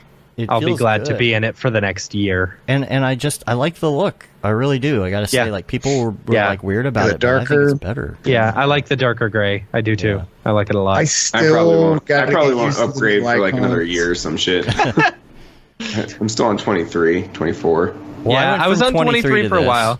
Dave was asking, he's like, hey, can we just do 23 for this? And I'm like, no, we're not, because we're working on a project right now. It's like, dude, you got to use 25. You can't put it off anymore. It's like it was a quick project, you know, week turnaround. We had to start right away, and I'm like, oh, now I got to upgrade everything and all my nodes and all of that stuff. But not bad. Overall, absolutely enjoying it. I was just. Every time, this happens every time. Oh, I don't want to do it. Like, I don't want to learn something new. And then in 5 minutes, I'm like, this is fine. You're like, this is the same, basically. It only takes you like 5 minutes. I don't like change. I just learned Shift C yesterday. If anybody wants to call in, it's going to be Mograph Calls on Skype. Just text us on Mograph Calls. DM us on there on Skype. We will put you in the queue. Other than that, you want to go to the drop, Matt? Yeah, let's go to the drop. Let's do it. Let's do it. The drop. Is this the fucking mic? Drop. This is exactly what I should be doing. What's up, and welcome to this week's shiny episode of The Drop. Oh my god, that's amazing. Your weekly source for all things NFT and crypto art, as well as upcoming drops by notable people in the Mograph industry. I'm Matt Milstead. Joining me, as always, is Dave Kotz. This is our special holiday episode. Yeah. Joining us is EJ Hassan for us and David Ariew. Wow, This is weird. Do you like the picture? Do you like the photo I went with here? Oh, yeah. The GQ Beeple. GQ Man of the Year. He's very handsome. Oh, there it is. Yeah. Yep. He's not wearing a turtleneck for once in his life. Right? That's hilarious. Oh, man. Cardigan. Oh, yeah. This is a drop episode that I'm running. So let's see. I guess I got to have my notes up. Not a lot. I think it's a slow week this week because of, Christmas. So I got 3 drops on Nifty. We got one on Maker's Place. And then we got I keep wanting to say consumer drop. No, it's a community drop. Jeez. You're not even drinking the Macallan. Pepsi. I know. I am drinking the Macallan 18. This is leftover from Camp Mograph. Finally checked this out. It's pretty good, I guess. Thank you, people, for paying for it. Thank you very much. He definitely dropped a lot of money. Yeah. On all those Coronas. Yeah. Let's see. Okay, so today on Nifty Gateway, Recode, I believe, is the name of the artist. This is the drop that they are dropping. You can scroll down, Dave, and go to the Atoms one. And I think if you click on it, you can see the animation because they've already got theirs up. But it's cool. Like, shiny balls. Can't go wrong. Love myself some Mograph shiny balls. Some dynamic balls, really. Yeah. With some attractors and stuff like that. Grayscale Gorilla could probably sue this guy. Right? Hey. Yeah, don't they have a patent? Oh, my concept. Yeah, I think they have a tutorial with that. I like. Yeah, they do. It's the isn't it the there's definitely 7-Up Sprite one or something, or the Cherry 7-Up one? There's definitely some one where there's cohesion and surface the camera tension mapping here. right. Yeah, it does feel like that. Feel like that. Yeah. That's fun. Ooh, whoa, look at that. What happened there at the end? They get all freaky. Yeah. They get all freaky balls. Freaky deaky. Freaky deaky. Freaky balls. Next which is on a up. PFP project that just launched this week. Yeah. Oh, we got to do that too after this. Yeah. All right. 12/21 tomorrow. Tuesday, you got Sky Glope. I believe Glope. Yeah, Golpe. Sky Golope. Okay. So Sky little yeah, cool little his head is full of garbage. Yeah, his head is full of garbage. Just like me. Dave. Yeah, it's cool. It's like these I'm tired. What's the word that I'm thinking of? Where you take a whole bunch of pictures and you put them into one picture. Collage kind of, yeah. Yeah, we'll go with that. Yeah. So, cool looking stuff. That's great. So that's tomorrow. Then on the 22nd, you got Daniel Arsham. Yeah, he's a very, very famous photographer. He's crushing it. I love this work. I really, really love this work. Dave, if you can go full screen. Why don't you buy it? Got it? Oh, yeah, here we go. It's super cool. I love that. He's definitely one of the top NFT artists. And is this stop motion or is it 3D? He's not a 3D artist. It says digital sculptures. Oh. I would assume that's stop motion. And yeah, I don't know. It's beautiful. Well, that's super cool work. I love it. Most of his stuff is like just photography, and he's got like a really big series on twins. Like he's gone all over the world and photographed twins, and that's done extremely well on OpenSea. I think the floor price is like something astronomical. So yeah, he's super well known in the space. That's cool. All right. That's all I got for Nifty Gateway because they only posted 3 things this week. Next up, we got Maker's Place today. Javier Ares and Antonio Garcia Villaron, I believe is how you pronounce the name. But super cool looking stuff. I love these little, machine type things with all the little animations. Yeah, Javier Ares is really good. Yeah, he's sold about 1 million like this, but it's such a cool style. Yeah, it is super cool. I really don't know like what happened to our set. It's all of a sudden. It's gone back to normal Christmas. Oh no! Maybe I rendered Did you put something an ending wrong. point or something? You know what? I bet that's some stupid After Effects cache that probably screwed up in the render. Oh, that's funny. That's funny. Weird. Way to go, After Effects. Thanks, After Effects. Can I just hit the drop button again? Just hit the drop button again. Just do it. How do I... Let's just do this. No? I don't No. know. Oh, boy. It'll come back. Don't worry about All it. right. We'll just keep... That's fine. Then lastly, Community Drop said, "Hey, Matt. Hey, Dave. I have a freshly minted piece on Maker's Place and was wondering if you guys would consider mentioning it on the drop. I'd really appreciate it. Yeah, here's the link. It is Jonas. I really like this piece. This is a really beautiful piece. You know, I love the lighting, love the textures. It's very, very pretty. So, Hilliger said is back. Gosh, After Effects, literally, it didn't do one of the loops because, you know, After Effects has to cache things even when you After tell it Effects not to. gonna After Effects. Oh, well. Yep. You needed Yeah, I at can least send a 2 loop frames to render. To render, yeah. Oh, This is a cool looking piece, that old though. chestnut. Yeah, that's really cool. Yeah, they have another piece as well. If you go to their page, let me see if someone bought that other one. Oh yeah, someone already bought that other piece. It's nice though. It's real pretty. Good work. Yeah. I really like the work. And we'll put the link to this in the show notes as well. So, yeah. Are we gonna play that game? Are we gonna play that game? oh yeah, you do wanna it. play that game? Yeah, All right. let's play the So game. how are we gonna do this this? is- So you What is this? so Real? you gotta okay. come up. You gotta come. Each of us should come up with a fake one in the Okay. chat, and I'll choose from, and I guess we'll have like the community vote. Okay. Okay. Okay. All right. So everyone in the chat, when we say one of these, say whether it's true or false, or fake or fake or or real. real. Fake or real? All right. Or should we All right. say real or sus? Real or sus? Ooh, And okay, but we then- need one person saying what the names of them. You know. I'll say the names, so everyone Okay. put in the. All right. So what do we do? Hold Are you on. going first or what? No. EJ's gonna say them all, right? And he's Okay. just Yeah, I'm gonna pick say some- them all, but I'm some gonna mix randomly. in some of the fake ones. Yeah. Okay. I got Yeah. you. Should we? Yeah. All right. So you're just gonna go one.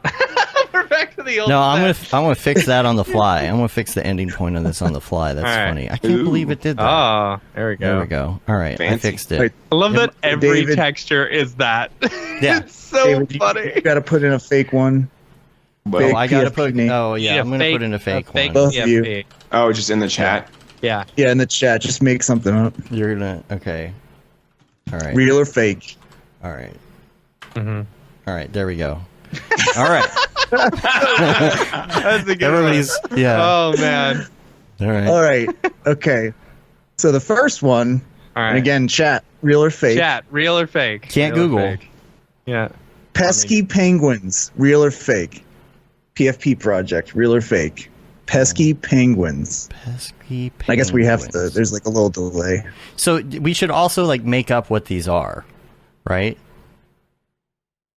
Well, Pesky penguins. Yeah. Like what? Well, oh, I- like I don't like know make if up a any of them are description real of or what fake the- either. You don't You know don't what have it the is. description. Yeah, Yeah. I'm gonna make up a description, and y'all can help with the description. Yeah, each but way. like, and you can still some of these choose. are real, Dave. You can't just make up descriptions. I'm just gonna make up descriptions anyway. You have to decide. Where's your Doge? Get your dog.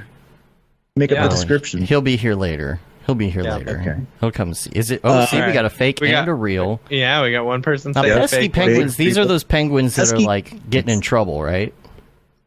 Yeah, they write on they destroy property Graffiti things. because it's what TikTok tells them to do. Gavin And, you know Shapiro those made TikTok them. challenges. Gavin Shapiro made Billy, them. Yeah. Billy Yeah, said, you- "I'm gonna yeah, say yeah. every one of them is real at this point." Oh, it's I mean, funny. at some point, all of these will be real, even the fake Right. ones. All right. Right. And are you All right, going to let's say see. Yes, now that's- if it's? Or we wait until the end to say if they're real or fake? No, we'll go one by one. Okay. right, all right. So what's pesky this? penguins, we got All right. fake, real. So a lot of people are saying this is real, All right. and you are right. Yes. Good job, Yeah, Jack. well done. All Well, right. Pesky penguins, real PFP project. I like the ding. Nice. Yeah. All right, next one, and you can, and everyone else, you can post new fake ones in there if you want. Oh yeah. yeah. Yeah. So Best, what? Go ahead. What? No, I was gonna say best fake name. We'll send you a T-shirt. Yeah. There you Okay. Yeah. Yeah. And I'm going to give the description, a fake description of these, no matter what they are. So there you go. Okay, so next one on the list, Wascally Wabbits. Oh, Real or that's, fake? That's the new Warner Brothers NFTs. Yeah. Right? Okay. Mm-hmm. Yeah. Well, we got it has chat. a TM after it's trademarked. Trademarked Wascally Wabbits. And they actually they have gang fights with the pesky penguins because they're all trying to do the same vandalism. So it's like turf wars with the Wascally Wabbits and the Daffy Ducks. And the the Daffy Ducks line. The floor price on that. You have the Wascally Wabbits. You have Bugs Bunny dressed in different outfits and stuff. There you go. Ears up. You got ears down. Yeah, you got sexy bugs. Sexy bugs. They have the board Tasmanian Devils. Yeah. Yeah. So you're starting to get glitchy because you're downloading that Halo. Yeah. So everyone say poopy platypus. Poopy platypus. Tokyo read that one. That's a good one. All right, so everyone is saying this is fake. It is indeed fake. Yes, well done. That was a Dave fake Good one job. there. Do I get a t-shirt? Great job, chat. Chat's 2 for 2 so far. All right. I feel like the chat's like Googling them. Right. You know? Yeah. Not fair. Not Okay, fair. here's another one. Squatch Guardians. The Squanch Guardians? Squanch Guardians? Not Squanch. Oh. Squatch. Like Sasquatch. Oh, okay. Oh, okay. These are, that's why they're like the Avengers, only Sasquatch. Like Guardians of the Galaxy, but all of them are Sasquatch. Right. Okay. And there's 8,888 of them because, of course, there's always 8,888 of everything in the metaverse. Right. Squatch Guardians.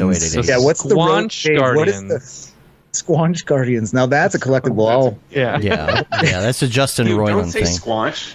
I really squanched this game. Yeah. Stop So what's the answer? Are we getting any? So what's Dave? What's the roadmap for Squash Guardians? The roadmap for Squash Guardians. Squatch. We all know what the roadmap Squash. is for Squanch Guard. Yes. Whoever came up with this name, if it is real, did a terrible job. Now this is the one with the pieces of squash, right? They all have different faces, like Mr. Potato Head. Because you got your pumpkin, you got your acorn squash, you got your spaghetti squash, shrimp soup, shrimp salad. Shrimp? What?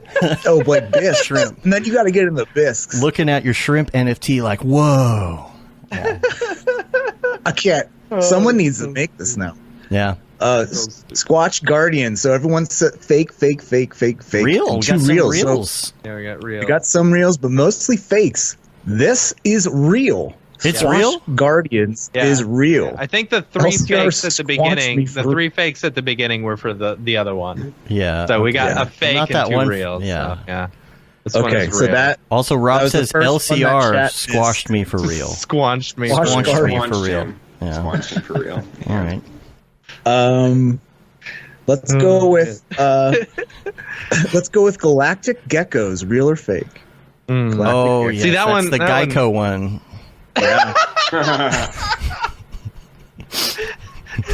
It's the Geico Gecko with Marvel. And if you Yeah. buy it, Hello, buy my NFT, isn't it?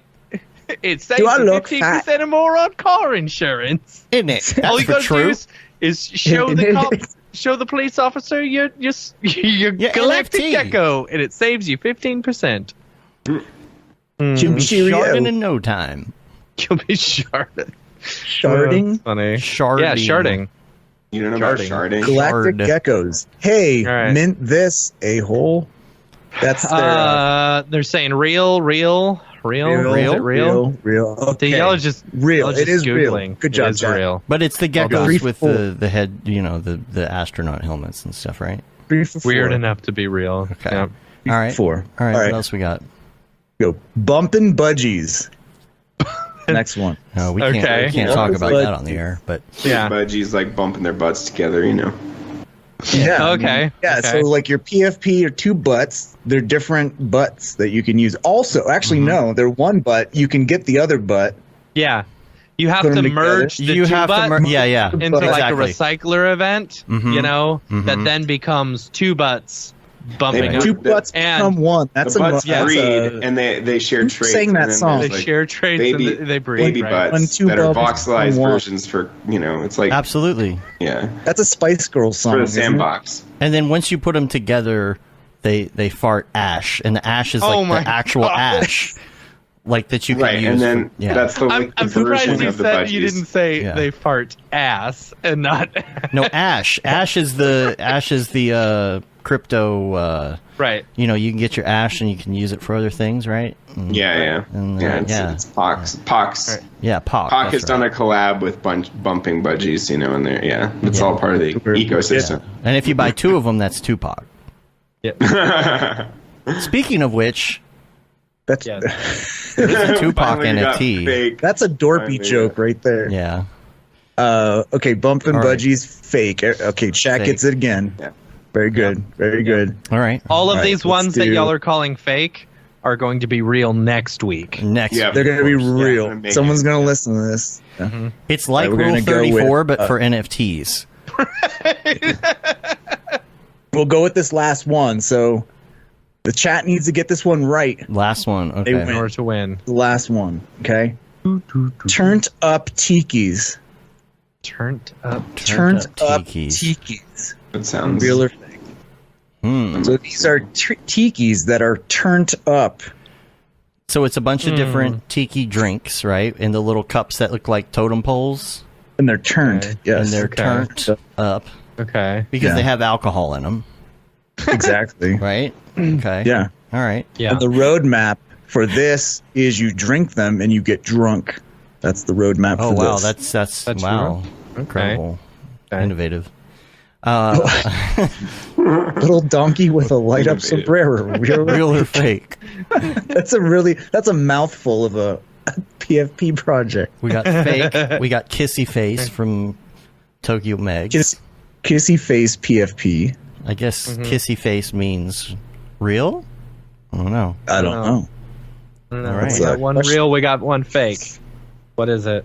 We need one more person. Fake. Tom said all right. said fake. All right. Is that your final answer, chat? Turned up tikis. I'm going to guess real.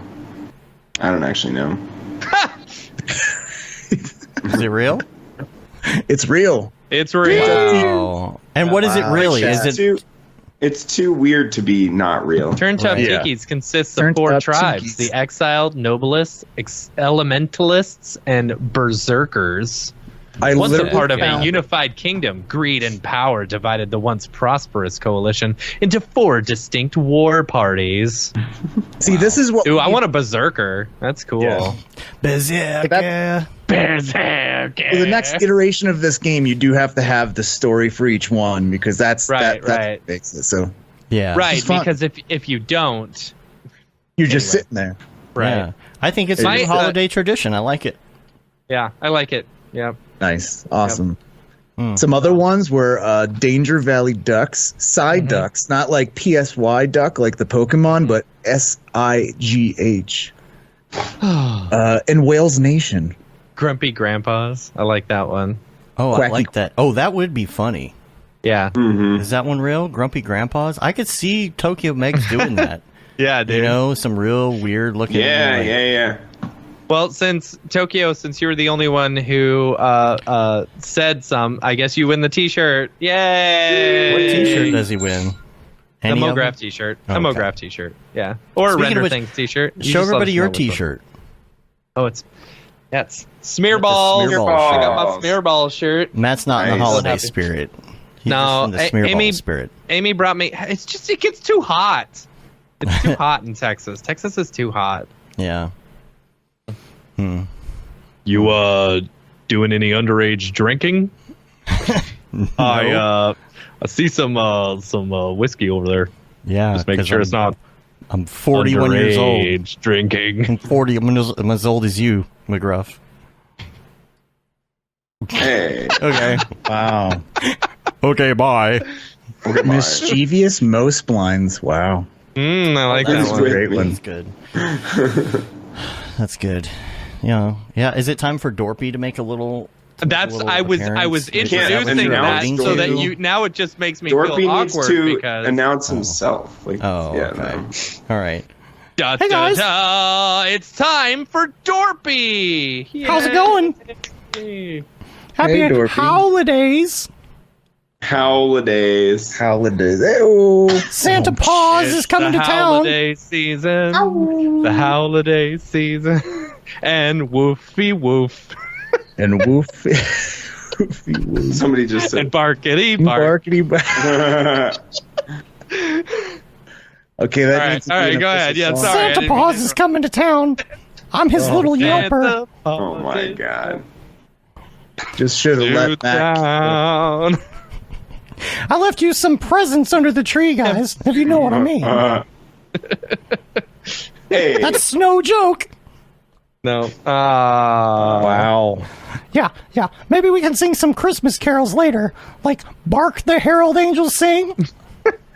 Okay. Anyway, all right, I gotta go. Pugs and kisses. I gotta get the rest of my Christmas shopping done. And it's raining cats and dogs out here, which is fine, as long as it doesn't rain deer. I was going to say, as long as you don't step in a poodle. Okay, bye. Step in a poodle. Boy. You should have given me that one, Could have saved that one. You should have given me that joke. Which one? Next time. Don't step in a poodle? Don't step in a poodle. I really thought you were going there because, you know all the old Saturday morning cartoons jingles. If it starts to rain, don't step in a poodle. What is that? I don't know that one. You don't remember? Yeah, it was like the ABC cartoon outro or something. Go into commercial like that. I don't remember that. After these messages, we'll be right back. There you go. Yeah. So I knew you'd know it. Yeah. New PFP project, Dorpy Ding Dongs. Ding Dongs. Dude. All based on the Doge blockchain. Right. There you go. You could get. It's not possible, but it's yeah, I know. Well, you got Solana Pig. It could be based Solana off Pig. of Solana. Yeah. Yeah. It could also be a children's cereal, Dorpy Ding Dongs. Dorpy Ding Dongs. They're shaped like bones. Wait, that's actually just dog food.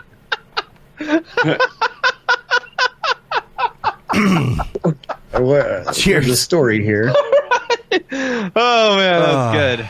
All right, David. Let's get back to our regular show. If y'all, David, yes, David. We do want to ask you before we get out of the drop. Now, everybody's heard the story. We played the clip. No, I was going to say that you guys have already extensively covered it. Yeah. We just want to get a little update on things. How are things going? Are you recovered? Oh yeah, totally. I mean, so Art Basel totally washed the slate clean there because there was so much shit we had to do for that. Yeah. So it was maybe 3 or 4 days afterwards, we were fine. I just feel terrible for the people that got screwed over. Yeah. I think I told you guys, one of my friends lost $30,000.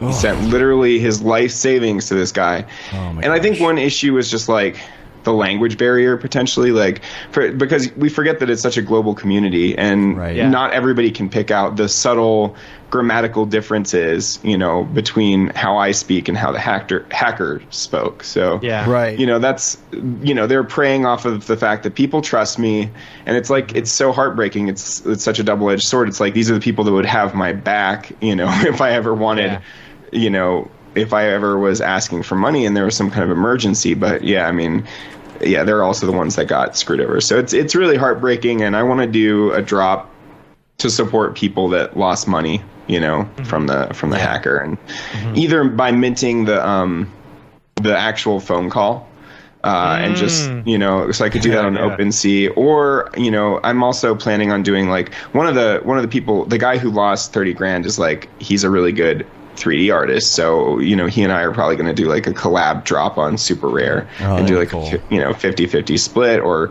something. I don't know what it is, but we'll figure it out. Yeah.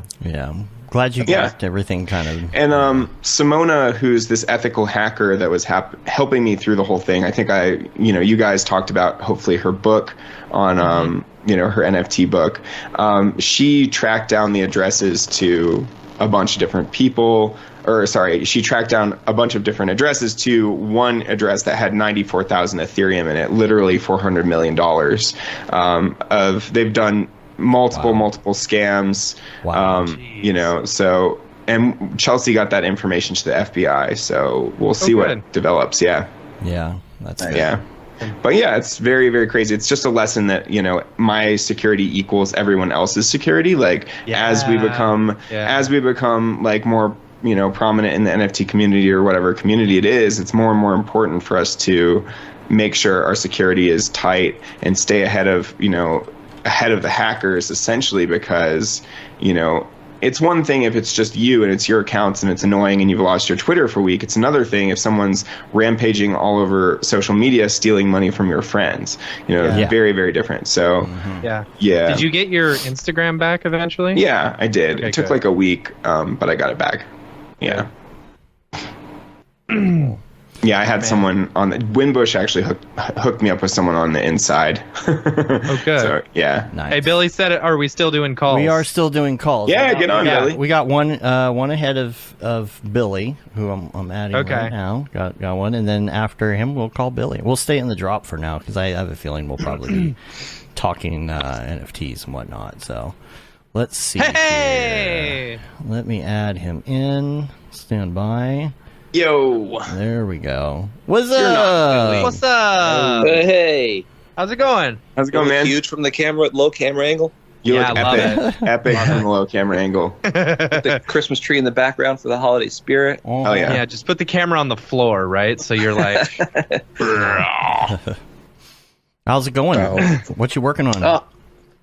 Well, today I have the day off, so I'm actually taking a bit of a break today.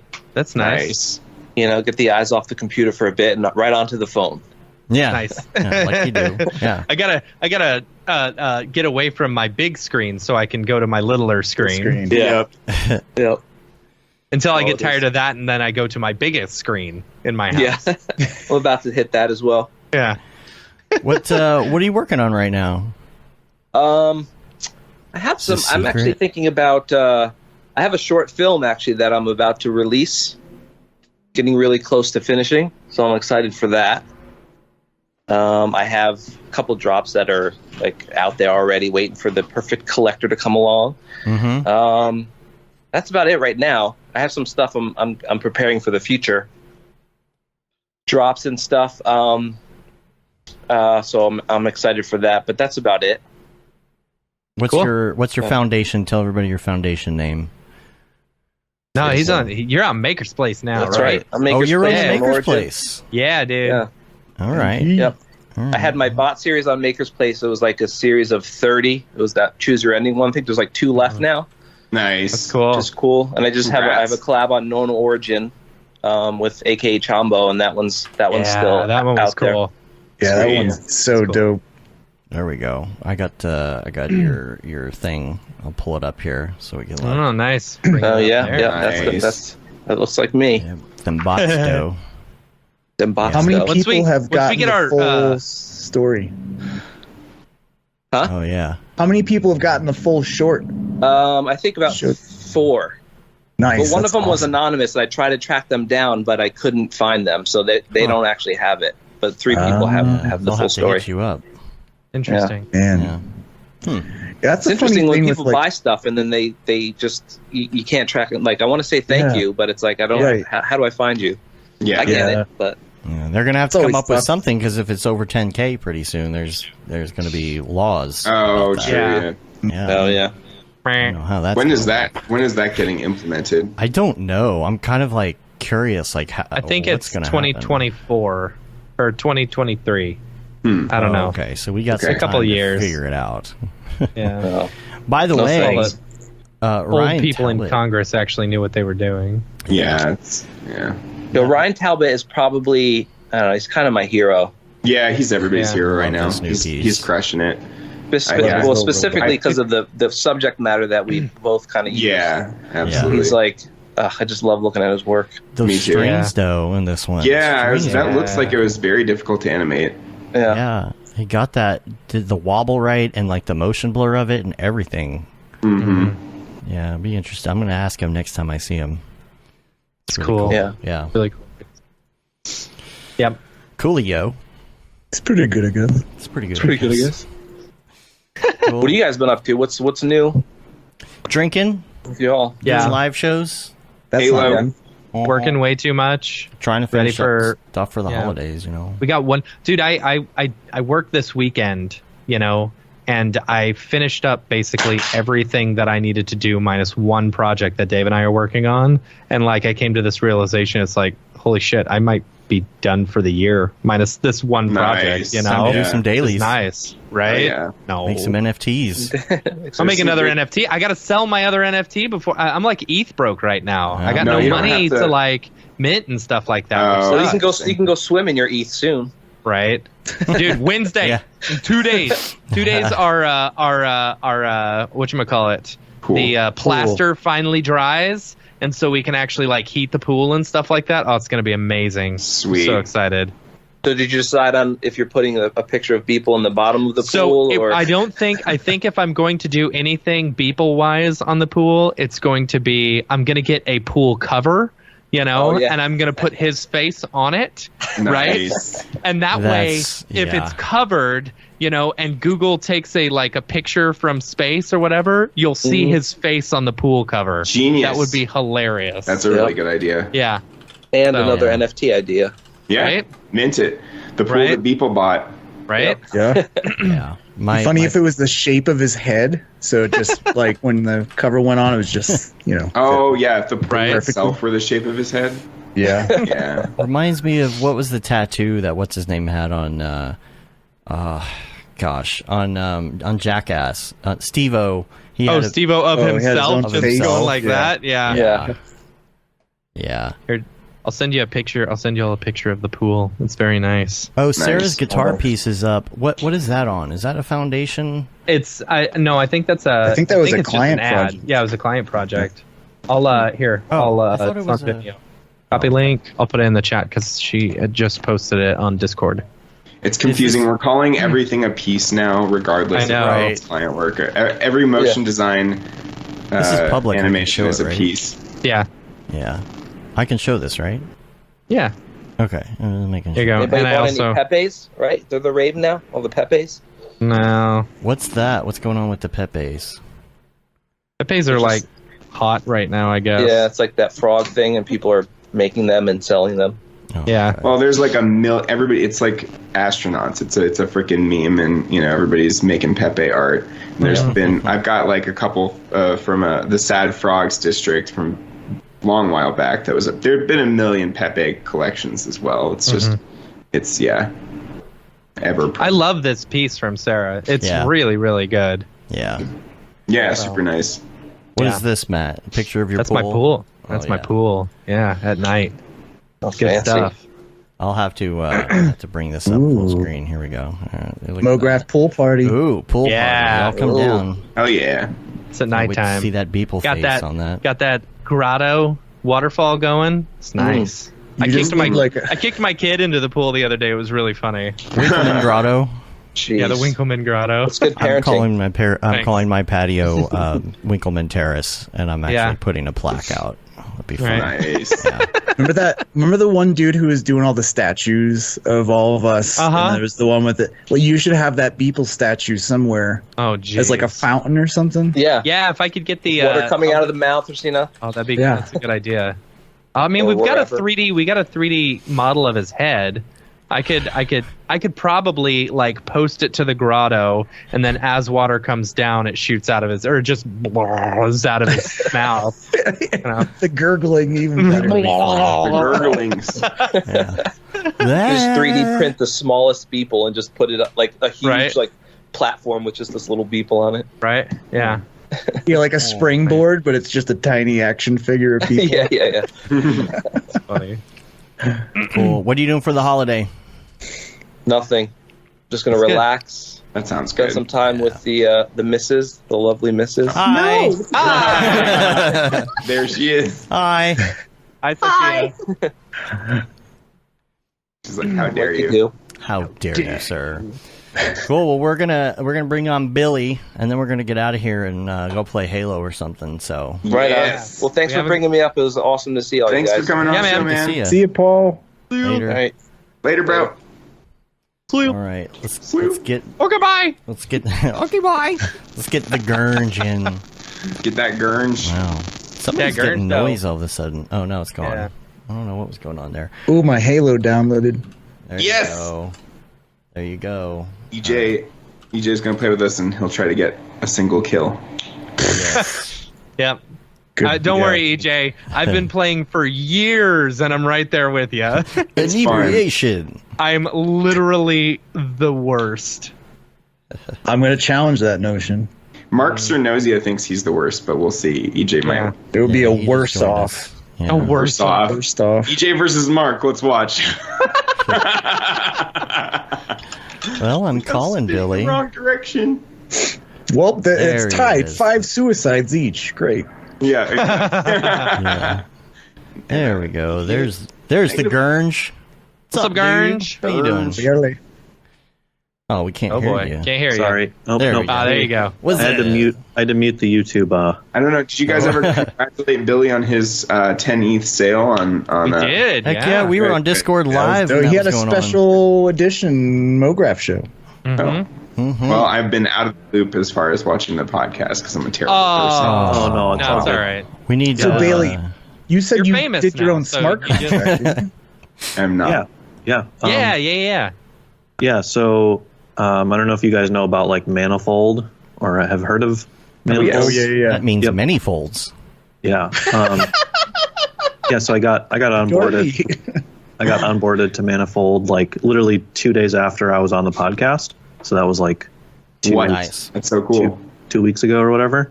And yeah, so I reminted 2 of my OpenSea pieces just because, obviously you can go forever on this, but like ERC 1155 and ERC 721 tokens can't coexist within one OpenSea collection. Yeah. So it made more sense to work with my collectors to basically have them transfer those back to me, and then I reminted them. That's what I was going to ask you. That's the one where you were going to do the, the send back or whatever and like redo it for them. And yeah. Yep. And then so this way, like anything I mint going forward will all be ERC 721, which it works a little bit better when you do addition pieces.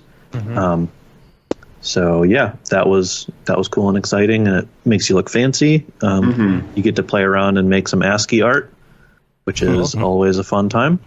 Yeah, Is there a way you could so I have an idea for a thing that if they trigger something on their end, they get a new mint, like it updates, like the image updates? Probably, but I'm not going to say that I'm smart enough to know how to do that. Okay. I figure you could do the thing where like you add Santa hats to everything. That's kind of a given. That's what I'm saying. Like update the image. Well, it's like what Beatles doing, right? Where he's got the human one. He can update it whenever the hell he wants. Totally. Can I post stuff to this chat? Yeah. All right. Totally. I've got some mini. I've got a mini like little set of links. Sweet. Slash Adidas. Gurge came prepared. He heard for real. call into the show, and he started making his list. I made a notepad. Checking it twice. He's shilling now. Yep. All the shills. Hey, I'm providing 2 pieces of news. That's right. In exchange for a shill. Yeah. Exchange for a shill. So yeah, the first thing is a good friend of the show, Chris Rutledge, aka Tokyo Megaplex, has an upcoming Art Blocks drop. Yeah, that's the one he was talking about. He was already shilling this. This is a double shill. Come on. This is a double shill. Double shill. You I'm on the last shill link. now. Let me bring this one up. I'm on the wrong link. You're Here we go. negative 1 shill. There you go. Oh man. All right. Well, anyway, that looks cool, and I think it's exciting. Like seeing 3D, GLTF or GLV, whatever. GTFO. Yeah. GTFO. Yeah.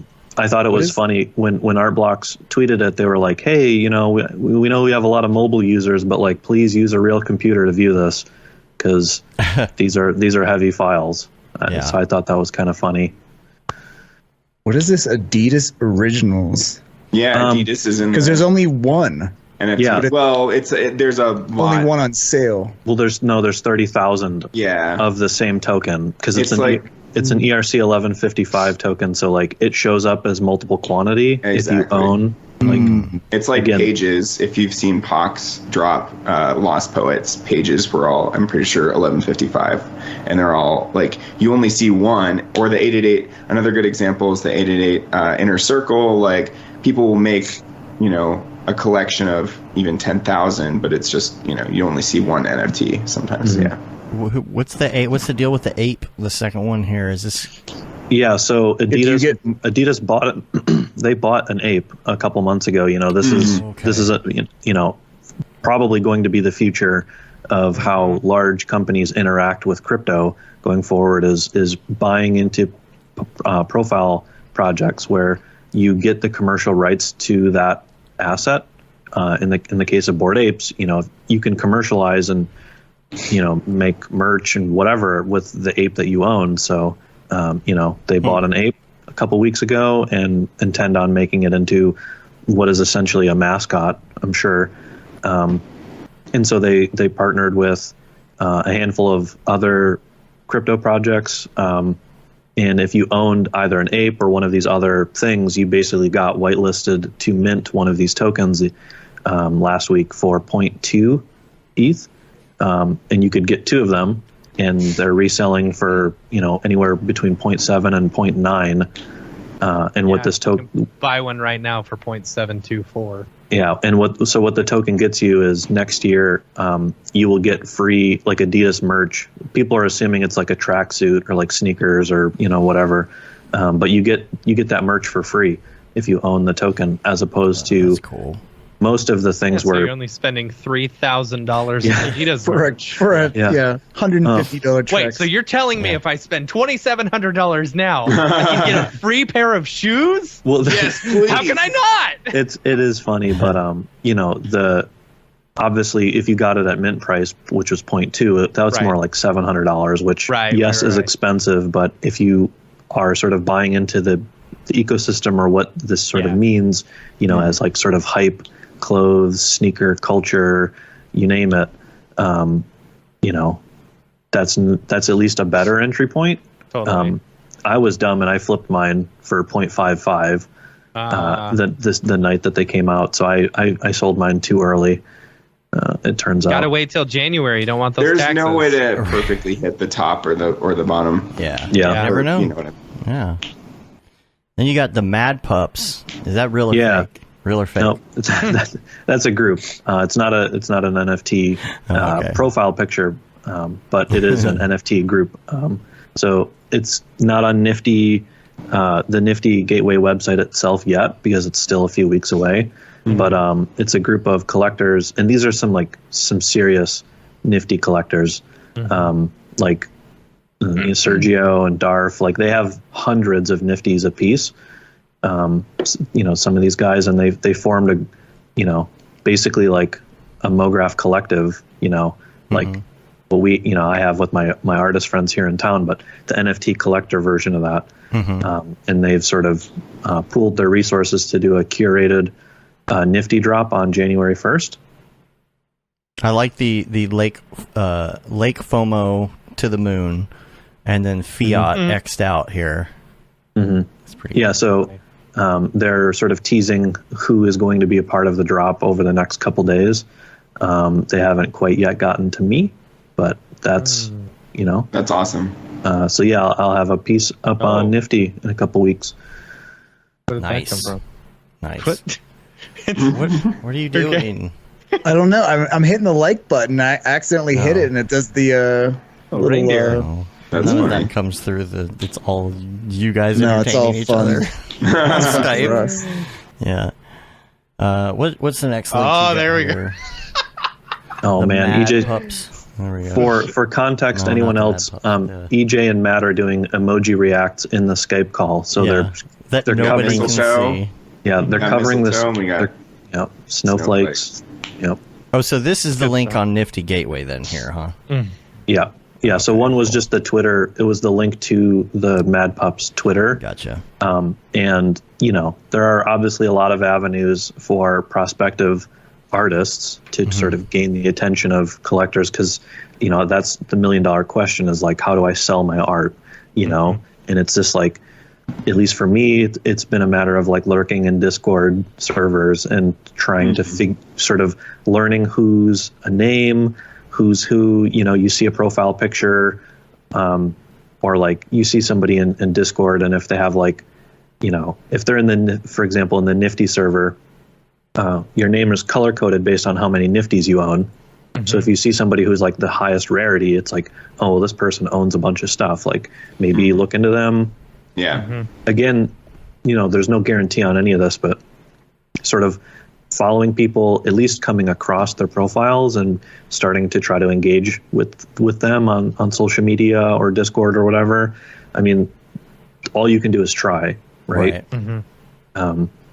So for me, that's, you know, a kind of a resource I would say is probably, obviously I feel like I'm a pretty decent artist when it comes to the cinema side, but also just sort of being connected into the internet circles, you know, that doesn't come naturally to everybody. So I'm just kind of throwing that out there, you know, as like, hey, this is how I've seemingly found some success. It's worth, it's worth other people giving it a shot.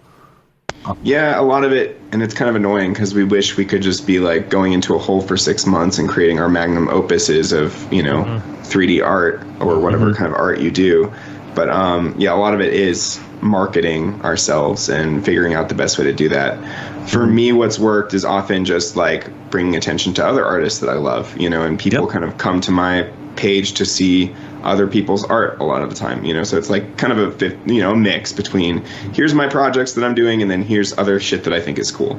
And that's, to me, that's very simple and fun and not like a burden. For a lot of people, doing constant social media is a burden. So many of us are introverted, so it can be a difficult process if you're not naturally like inclined towards that, you know? For sure, yeah. And then you got a last link here. This is your piece. This is the shill. Yeah, here's the shill. Looks really good, man. Yeah, thank you. So I voluntarily made a 9x16 resolution piece. So it was a little annoying to have to spin one of my monitors sideways on my desk for a couple weeks, but you know, it was worth it. I've been doing all 9x16 lately just because they look better on the platforms, but it is obnoxious that we're constrained. It feels like a holdover from Instagram that we're doing all this vertical art, you know, and that the platforms don't have a dynamic solution or any kind of solution to, you know, for landscape or, you know, 235 type art, which gets really annoying. Or the dreaded they have all the AI. They have all the AI stuff, but it's like for footage, not for Mograph, where it can track a face and keep the face in the, you know, in the box, all that stuff. Yeah. This is my first edition piece, you know, kind of self-published on my OpenSea, thanks to Manifold. It was a breeze. For anyone who's unfamiliar or like wants to try to figure out what Manifold is, they have a Discord server. The website is manifold.studio.xyz, something like that. Did you? Oh, go ahead. I was going to ask, did you create a site surrounding this drop for people to mint directly from, or is it that you just publish directly to OpenSea? I the second thing. Okay. So using Manifold, it's you know, uploading your video, the thumbnail, writing the description, adding the tags. It's very similar to how all of these websites already work. Or if you're not an NFT artist and you're just used to posting to Instagram, it's more or less the exact same process, you know. So why did you do that rather than? Yeah, I was going to ask, why'd you do that rather than using OpenSea's interface? Right. Gotcha. Yeah. So when you mint something directly through OpenSea, you are using OpenSea's contract. So when you view the token on Etherscan, obviously it has your name attached as one of the properties, but if you look at it, it's like $ OpenSea store, whatever, like, because that's the default OpenSea like contract that the token is minted into. And in theory, Manifold provides a better way for migrating all of that into a different website in the future. Like, let's just say there's a successor to OpenSea because they fold or right. Something happens to NFT or to OpenSea 2 years from now and no one uses that website anymore. My tokens have been minted through my creator contract. So it shows like $Gurnge, and I through Manifold I have more control over what this where this token can show up. You know, in theory, you can also edit it if you're smart enough and you like add the right things into your creator contract. You can do things like dynamic, whatever.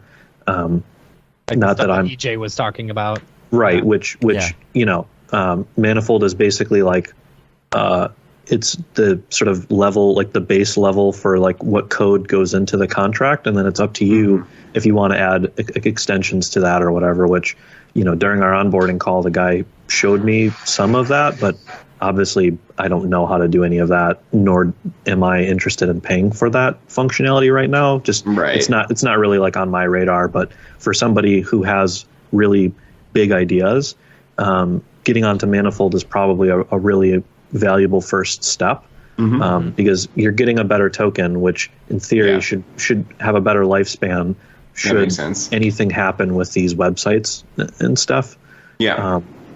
And so why would I mint an edition piece? Well, the nice thing on Manifold is you have your normal interface that's like, you know, you drag and drop your image, you write your description, whatever, but then there's a quantity button and it does all of like the naming stuff for you. So cool. in the case of like this piece called Lost Sigil, I just wrote the name Lost Sigil and added my description and whatever, and then I hit the quantity 10, and basically it appends, you know, $1/10, 2/10, 3/10 onto each token. And then, you know, when you view my OpenSea, they all show up as different distinct tokens as opposed to the like, single one. Right? Yeah, that makes sense. That Adidas thing where it's like, where if you own two of the same token, it can be weird to figure out which one you're selling. True story. You know. So at least for did it cost any more money, or is it that Manifold takes a percentage instead? Nope. So Manifold, as of right now, it's like sort of in beta, and obviously I'm not like, I don't work for them. I don't know what their long-term business strategy in terms of monetizing stuff is. I imagine they will probably charge at some point. Who knows? You know, but once you get on, you basically just pay to deploy your contract, which is it's a Ethereum gas fee. You're not paying Manifold. It's just you're paying into the blockchain. And in my case, it was like $60 because gas was fairly low at the time. And then you pay to mint stuff like you normally would, putting any token onto the blockchain. And you mint them all in one go with this? Yep. It's a batch mint. Yep. So like, you know, it was like $800 or $900, but you know, that's minting 10 things at once. Oh, then, okay. You know, which is per item, that's a fairly decent price. Yeah. Do I see an homage to Star Trek in this? Where at? One of the interfaces. I'm not a Star Trek aficionado, so there's an image on the desk on the right of the keyboard, and it it kind of looks like a LCARS or whatever. LCARS, yeah. Does totally. That is straight up LCARS. Goddamn nerds. Yeah, I don't know. Could be. Yeah, a lot of interface stuff here. I'm guessing though that this particular character was very mad about losing some money in stonks or in crypto. Well, there's actually a little story written in the description. Dave. Oh, I didn't read the story. I'm gonna read the story. You don't have Christmas story time. 'Twas the night before Christmas, and all through the Gurnge. That's Cyberpunkians were. Yeah. But yeah, along with, you know, obviously the visual component, I am trying to over time, you know, introduce these new characters, this sort of cyberpunk city. You know, I could, if I stick with this, which is my full intention, but you know, obviously can't predict the future. But it would be cool to do dozens of these, you know, over the time, and have characters like team up and like, do bigger stuff, or like, maybe I do a car chase scene, or like who knows what. Oh yeah, absolutely. That'd be fun. And sort of spinning these. Right now, they're all distinct pieces, but they're all sort of within this one cyberpunk city. As I, bring new characters into the mix, it could be fun to, do team up stuff or crossover. A car chase scene where like you could actually put them together in different orders and make a new car chase scene depending on which shots you put at what time. Yeah, good. Yeah, could be cool. The story here was the recovery phrase failed. She paced to stay calm while listening for instruction. This must have been a setup. So my interpretation is that this screen is smashed for a reason. So is it a secret? It's a secret, right? It's a secret. We'll find out. The big TV is just that's crypto.watch, which is just a coin tracking website. It's just a little Easter egg stuff. I like it. Only 3 left to buy right now. If you want to buy it, that's right. We're getting there. Got to shell it, Yep. So is it difficult to get on with Manifold? Like, I assume there's a lot of competition because, they're like the best site for customization of smart track contracts. So, was it difficult to get noticed by them, or do they have like an open thing for certain people, or what's the deal? Yeah, I mean, they have an application website, which who knows how long that sort of stuff gets to. I popped into the Discord server and found who I thought I should ask, and then I asked another friend of the show, Ross Morris, and I was like, hey, like, who's your Manifold like contact? Like, I want to DM one of these people or whatever, and like see like what's the status of my application. And he sort of connected us together. And then it took a few weeks to sort of like get a Google Calendar call set up or whatever. But the onboarding process itself, at least for me, was fairly quick. Cool. I think if you're an established artist with like projects kind of behind you, that's going to help. Of course, this is, what's new, right? This is kind of how this stuff works, for better or for worse. But if you can either drum up interest, or you've got some sort of halo pieces that you think are like really stand out, you can approach, at least, again, I think it's worth a shot, like spot people on Discord, sort of get a vibe for like who's important, like who do I reach out to, kind of whatever. And the worst thing happens is you write a message to somebody and then the DM never gets replied to. Totally. Like, it's a couple minutes of your life, and you got to kind of knock down doors. Yeah, good advice. Good advice to people. But I think EJ, David, like you guys obviously you guys are well established and connected enough artists. I don't think it would be that wild, if you just approached them and said like, hey, like, I'm so and so, this is what I do, like whatever, you would probably stand a pretty decent So you just go through that onboarding process and get all set up.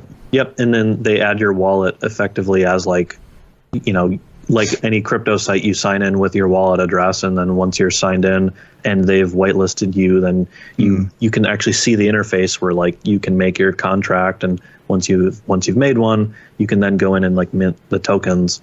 One nice thing, at least for me, as somebody who really overanalyzes like the thumbnail and the description, even on stuff like Instagram, like you pick like which frame of the video is going to be like the cover frame, like all that stuff. Like I always like get paranoid, like, oh man, I just spent 20 minutes like getting this thing ready.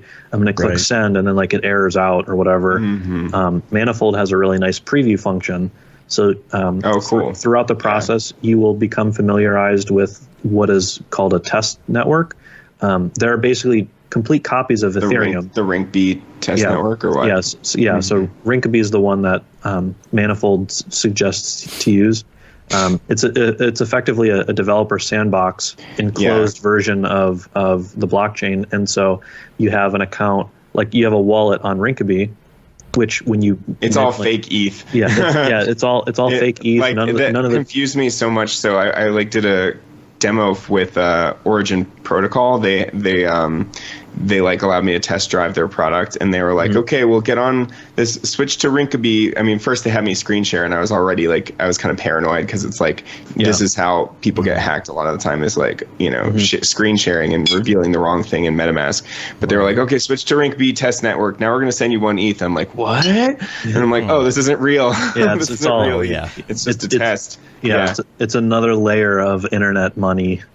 But it's really useful because, at least for me, since I had the opportunity to remint things that I had already minted, I had the image, I had the description, but I wish I could have gone back and added extra tags and properties. And since I was, reminting stuff, I got to walk through the manifold process and do these test mints to the fake Ethereum test network. And they have a preview on OpenSea, but it's the test version of OpenSea, and you can see like exactly what your token is going to look like. You can see the little, you can see like the properties. Cool. Like it's a complete 1-to-1 copy, so that way you can just be like super confident. And the nice thing is you don't have to like then redo all of that. You just basically just deploy it. You just tell Manifold like, hey, we were set to Rinkeby test network. Let's switch back to the main net and then actually go mint that token for real. That's super cool. And it keeps the same image. You don't have to redo anything. So cool. it is handy for someone like me who likes to micromanage and like overanalyze, and make sure everything like looks all right and like there's no spelling errors, like who knows what. Cool. Totally. I was gonna say that your drive to I forget what the hell I was going to say. Actually, I'm so fucking tired today. David went to I was bed going to say really like congrats for getting on Super Rare. Earlier you were saying like knocking down doors, like that is a good attitude to have. Not in the sense of like, can I have a foundation invite? Can I have a foundation invite? But just like getting to know the space, being active in the space, and like connecting with people on Twitter, connecting with people on Discord, like Billy, as you know, it's extremely difficult to get onto Super Rare right now. Yeah. And, you were messaging me like, how do we, that you have the talent as an artist. It's just a matter of making the right connections. So you're like, how do we make this happen? I tried to make it happen for you. So like Catherine, eventually you like got there yourself by like, talking to the right people essentially. And like, that is part of the job, is like not in an obnoxious way, but like making sure that you're growing your collector base, that you're, growing your connections in an organic manner without being a douchebag, essentially. Yeah. I mean, a dorpy, the dorpy way of trying to get into Foundation. Right. Can I get into Foundation? Can I get an invite? Well, I was talking with David his last week, and I was like, man, like doing the one-on-one things alone is super hard to build up a collector base, because you're literally building one at a time. And it's like when you have editions of 10 or whatever, that's when you can start building this community. And it's like, that's what I've been kind of like banging my head against for a while. It's like I've been lucky to sell everything up until this point, but my collector base is like 15 people. Right. Or whatever, Hey, at least you have a collector base. No, but you're right. It's good to have. And some are just like anonymous too. So it's like, there goes most of the people I know, Yeah, but it's true. Like you said, it's good to have like multiple markets that you're tapping into. That's why. I mean, I'm fortunate enough that I've gotten to drop on Nifty a couple times, but each time I do that, increases my collector base pretty dramatically, because it's like another 50 to 75 collectors. I also did a drop recently on TR Lab and sold like another 44 pieces there. So sometimes it is good to have like once you get to the point where there's enough demand for your artwork to do a set of editions, as well as the one-of-ones, because the one-of-ones are really going to very slowly grow your collector base. And those will be like the whales, the main people that are big fans of your art, but then you also want to get as many of those mid-tier collectors as possible too. Yeah. And like what I was mentioning before, there was this weird period where editions were like frowned upon, and then the open editions are still up and Open editions are still fairly frowned upon. But it's true. Like when we look back in retrospect, it's like, okay, that edition of 1,000, it looks, at the time it seemed insanely ridiculous, but now we're like, that's small compared to some of these big ass 10K generative drops. So like, what is, the proper edition number, because as more and more people flood into the space, even 10K is going to feel very crowded not too long from now. Right. Just yesterday I looked at a stat, or I saw a stat on Twitter. Someone said that there's between 50,000 and 100,000 monthly OpenSea wallets, and there are 19 million average monthly users on Robinhood. So just as a point of comparison, it can go another 20x. Yeah. Right. If you look at something, it's just like, oh, this is one component of money, and then this is the crypto component of money, like mainstream versus crypto, like money. The joke is, quote, we're so early or whatever. You hear that all the time. Make that comparison, like in our industry, it always seems like video ends up doing stuff that audio could do before. Later, like whatever's going on in audio, that's what's going to happen in video. I feel like if you compare crypto to like actual stonks, like I don't know, there's some sort of there's a lot of similarities there. Yeah, I mean, I think every medium goes through innovation, and there's experimentation, new stuff becomes popular, old stuff falls out of favor, it gets replaced. I think Instagram, we've all been posting to Instagram for how many years now, and they are constantly messing around with the algorithm and how much engagement your posts get, and if you're trying to treat it somewhat seriously as a business with the mindset of I want to continue to grow for whatever that means to you, as a user, it can be frustrating when Instagram or whoever changes the whatever, they removed video posts for 2 months and made everything reels, yeah right. And then it's I would get 1,000 views on a typical post, and then I was down to under 100. And I'm okay, that doesn't make any sense. Probably the best piece of artwork I've ever made, the spaceship that's sold on Super Rare, it has 600 views and 100 likes. I've got Instagram. the same experience. My Instagram posts have been getting trash, likes, but it's the same thing with Twitter too. Sometimes, I'll post a set of 4 different mirror boxes, one per day. One of them blows up and gets 8 or 10,000 views. The other get 600 to 1,000. And nothing makes sense. It's whatever. Right. I think my point there was like you were saying, being on multiple platforms, if possible, sort of diversifying your income stream or whatever, that's just general life / business advice. Get on TikTok. Find multiple ways to monetize whatever you're doing, so that way if one leg falls, you have other legs to stand on. Yeah, definitely. Somebody's getting a little spicy. No, that's great. Is that me? It might have been someone. We all reacted except for David, so that. Yeah, I didn't do anything. All right, then it's you. You're fine now, though. Oh, good. But I don't want to hog the show. I just wanted to kind of pop in, and I thought the Adidas thing was super wild to see. This is the first big corporate brand, I think, doing an NFT, a serious a NFT project. Yeah, wait until Nike. It sold tens of thousands worth of ETH. So that's tens of millions of dollars.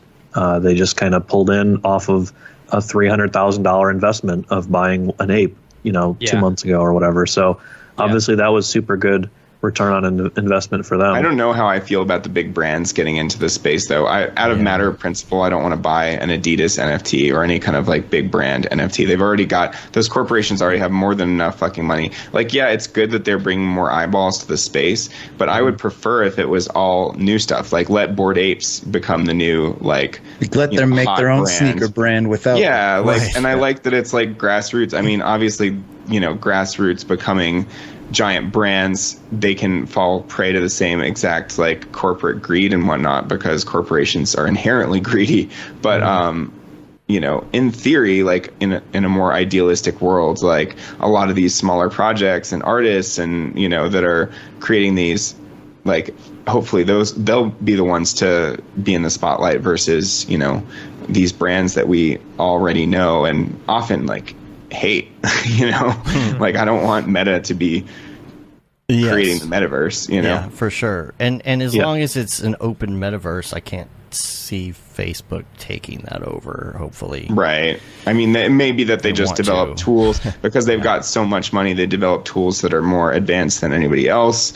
And in that case, people will probably flock to that product because it's more advanced. But it's like there is that frustration of like, let other people have a chance, you know? Right now, I feel like their idea of the metaverse is just, you know, us hanging out in VR together.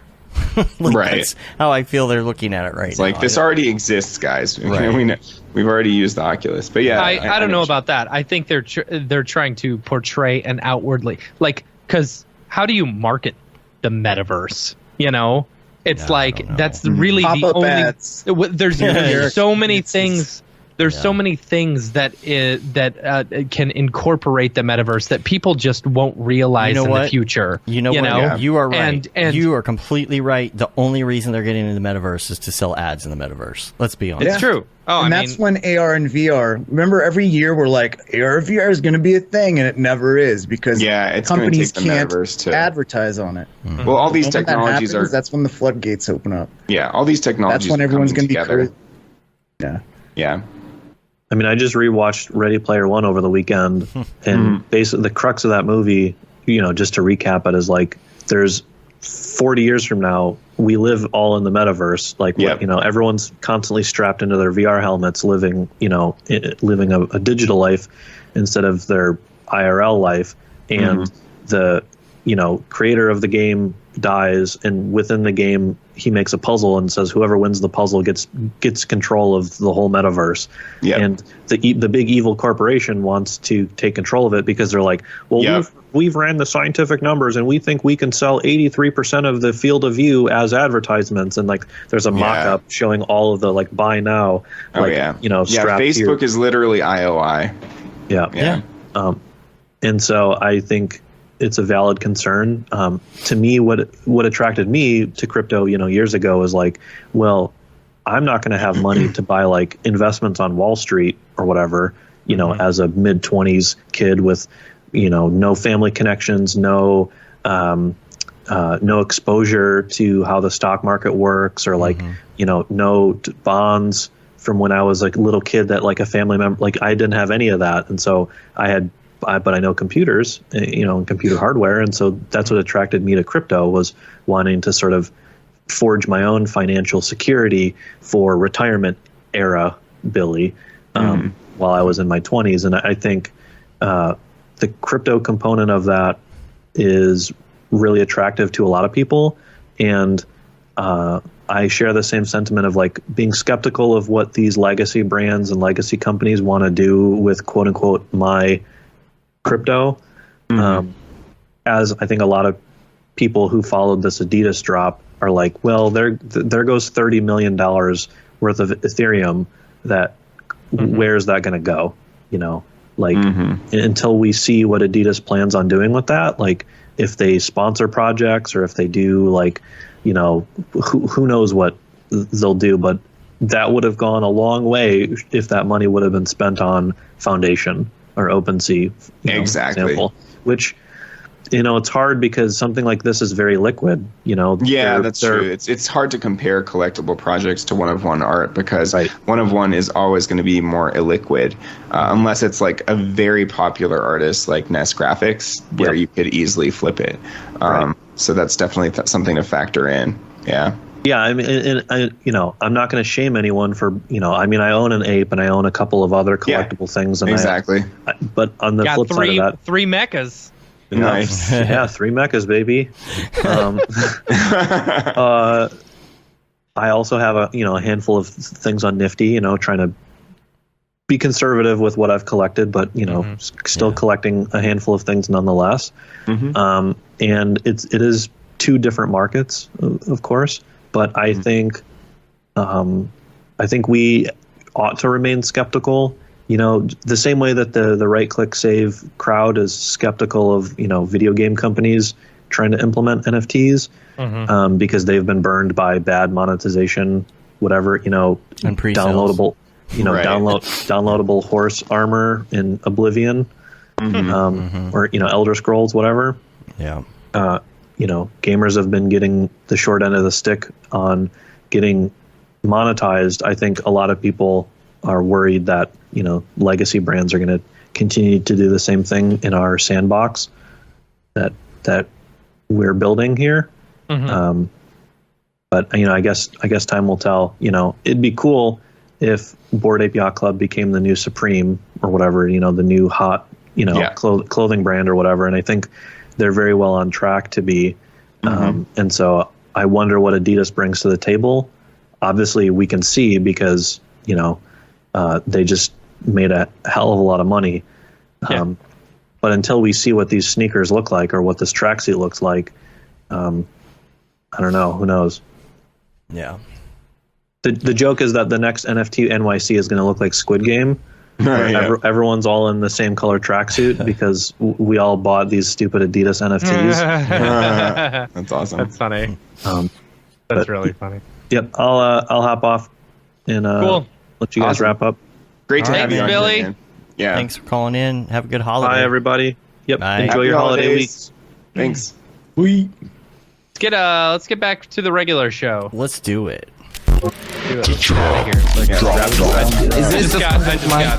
This is exactly what I should be doing. So we got Halo to play. Y'all have fun playing Halo. We will. What do you got? You got work to do? We have work to do, Matt? No, I have work to do. Oh, okay. Thought I was done. I'm not.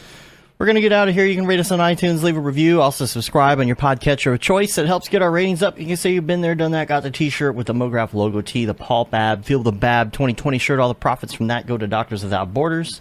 The Render Things long sleeve tee, hoodie. Whiskey's catching up. Yeah, it is. And the That Render is Fire shirt, which you're only allowed to wear, ironically.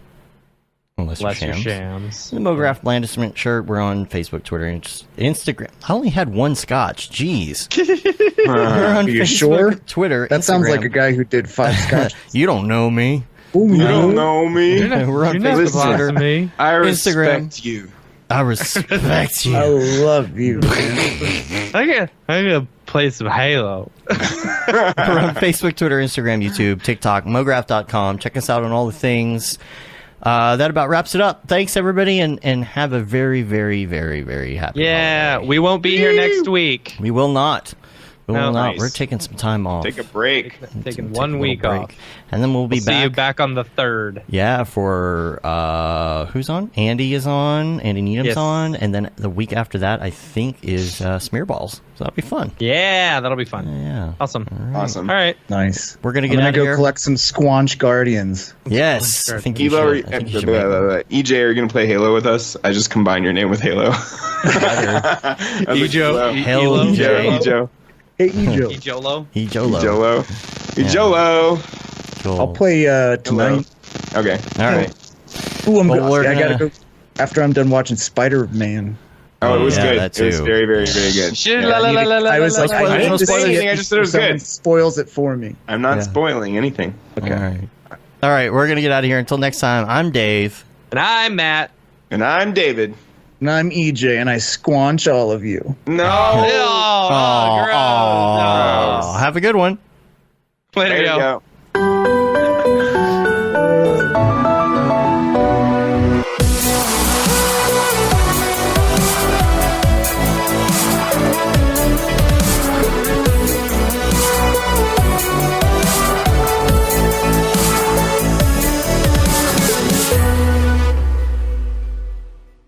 It's pretty good, I guess.